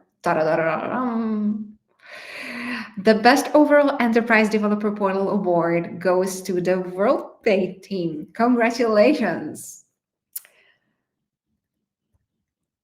And Nathaniel, hi, welcome back. Thank you so much for this. Congratulations. Thank you. Let me tell a little bit why this happened. The jury elevated the WorldPay Developer Hub from among the 3 strongest contenders as the best overall enterprise developer portal, in large part due to its innovative and well-done solution finder. The user experience is exceptional with the solution finder and point-of-sale solutions that utilize interactive images. The portal loads fast. The navigation is very good, the design is functional, the catalog is innovative. Docs are very well written, images are well used. The portal gives a strong framework and gives good support for use cases. And with one little small note, once you get to the reference doc level, you can still put a little bit more attention there for the navigation. And thank you for bringing this exceptional inspiration for everyone. Based on what the jury just said, this is going to be the bar from here on out. Well, we're going to be sure to raise the bar next year. But thank you so much for this. This was great. And of course, at the end of the day, every single company represented here has brought something unique to the table. Every single company has unique needs. Every single company is innovating in their own ways. And I think we can all learn from each other. I mean, WorldPay is a big company, but there were so many small companies with significantly smaller teams that were represented today. So there's so much we can all learn from each other. So thank you for putting this together. Thank you for participating, everybody. Likewise, and for well, actually, it does require quite a lot of bravery to nominate. The nomination process is not that easy, but it's quite thought-provoking. There's a lot of questions that we ask that you really have to think through the answer. And talking about smaller companies, I now have the honor to announce the Best Small and Medium-Sized Company Developer Portal Award. Who were the 3 strongest nominees for this award? Cloudinary Portal, not 3, wait a moment. Cloudinary Portal, Postcoder Admin Area, Red Panda, and the XRP Ledger Developer Resources. So we had 4 strong contenders. And I would like to suggest that you give a good look at all 4 of them if you want to see well-structured, helpful, and exceptionally good documentation. And now, my last announcement about award winners. Who is the winner of this category? The Best Overall SME Developer Portal Award goes to the Cloudinary team. Congratulations. And I'm asking Jackie back to the stage. Hi. Wow, this is very exciting. Thank you. So why did the jury choose the Cloudinary Portal? For its excellent onboarding experience, the good examples, and resources for a variety of use cases. Its well-designed and well-structured content-rich offering, the nice set of customized tutorials, strong visualizations, and demo videos. It's overall an exceptionally well-done portal. Congratulations, congratulations. Thank you. I really want to highlight here the strength of the team that we have, a group of very small group, but very strong group of writers with a coding background who could have gone the DevRel route and have done this one, and it's been amazing. And of course, as you mentioned before, the company priority of the documentation and understanding its overall impact on the business, including the growth of customers and bringing in new customers, as well as, of course, the most important thing of helping developers use the product at all stages. So thank you to the jury as well. To go full circle towards the question of the day or the year, let me ask, what is your expected experience today as a visitor on any dev portal when you say AI augmented search? Yeah, so I mean, you guys talked about that quite a bit today, and it is a direction that we're also in the process of evaluating and looking toward. So it's a huge question, and I think the most important thing there is, I can ask any question and get a reliable answer. It's what we're hearing, and I can get that question in the format that I'm expecting. I think I'm repeating things that everyone else has said. If I want to see code, I expect to get code in the language that I want. And again, I feel like I'm repeating everything that was already said, but it's very, very dependent on the quality of the input and that question. And I dropped it in the chat at the beginning, and it's a question we're really thinking about and don't have answers to. Is we know that end users come to the documentation and they want things to be concise, and they want, not to have to scroll very far, and they don't want lots of words. And we know that those AI engines love the words, and the more words you have, the better. And how do we come up with that right formula for making sure that we're able to think about end users as our top target audience, and then think about these AI models as another target audience, and what do they want to receive, and start thinking of them as real, I guess, as a real other target audience that we have to answer to.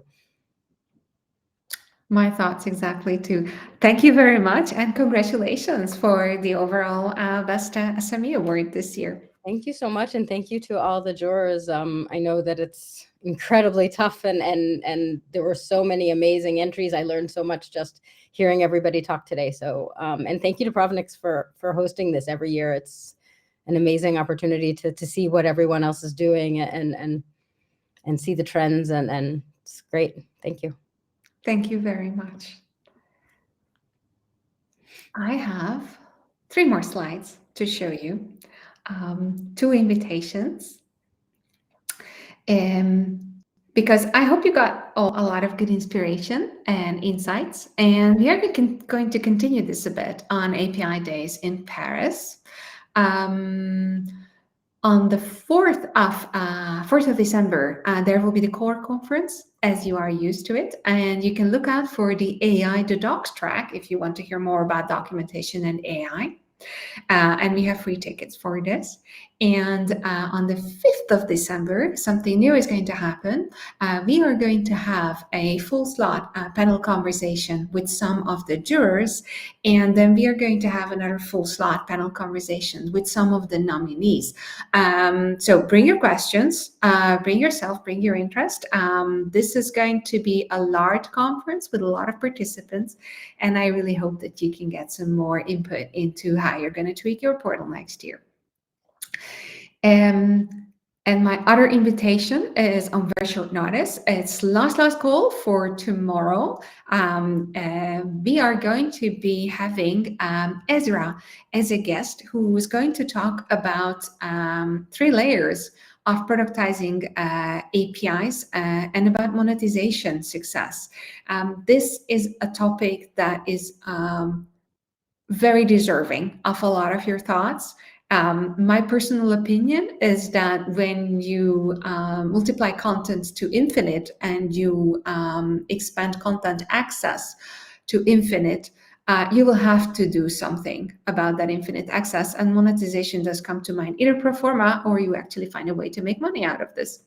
So either way, I invite you tomorrow. This is afternoon European time to this webinar, and I hope you're going to hear many, many interesting things. And my last job today is to invite you to the hallway track, where my colleagues are going to take all of us through back to that sofa area, which is going to work with spatial audio. As you're used to, we are going to turn off the recording before we go there. So your conversations, what you're going to have there is not being recorded. It's private to those people who are in that sofa area. They can, of course, freely come and go. Thank you very much for all of your contributions as a participant, as juror, as organizer, and as audience, bringing the point to the awards program, which is to tell someone about what everybody has learned and to give you inspiration. So see you next year, and I thank you for your attention, and I hope to see you in the hallway track. Bye-bye.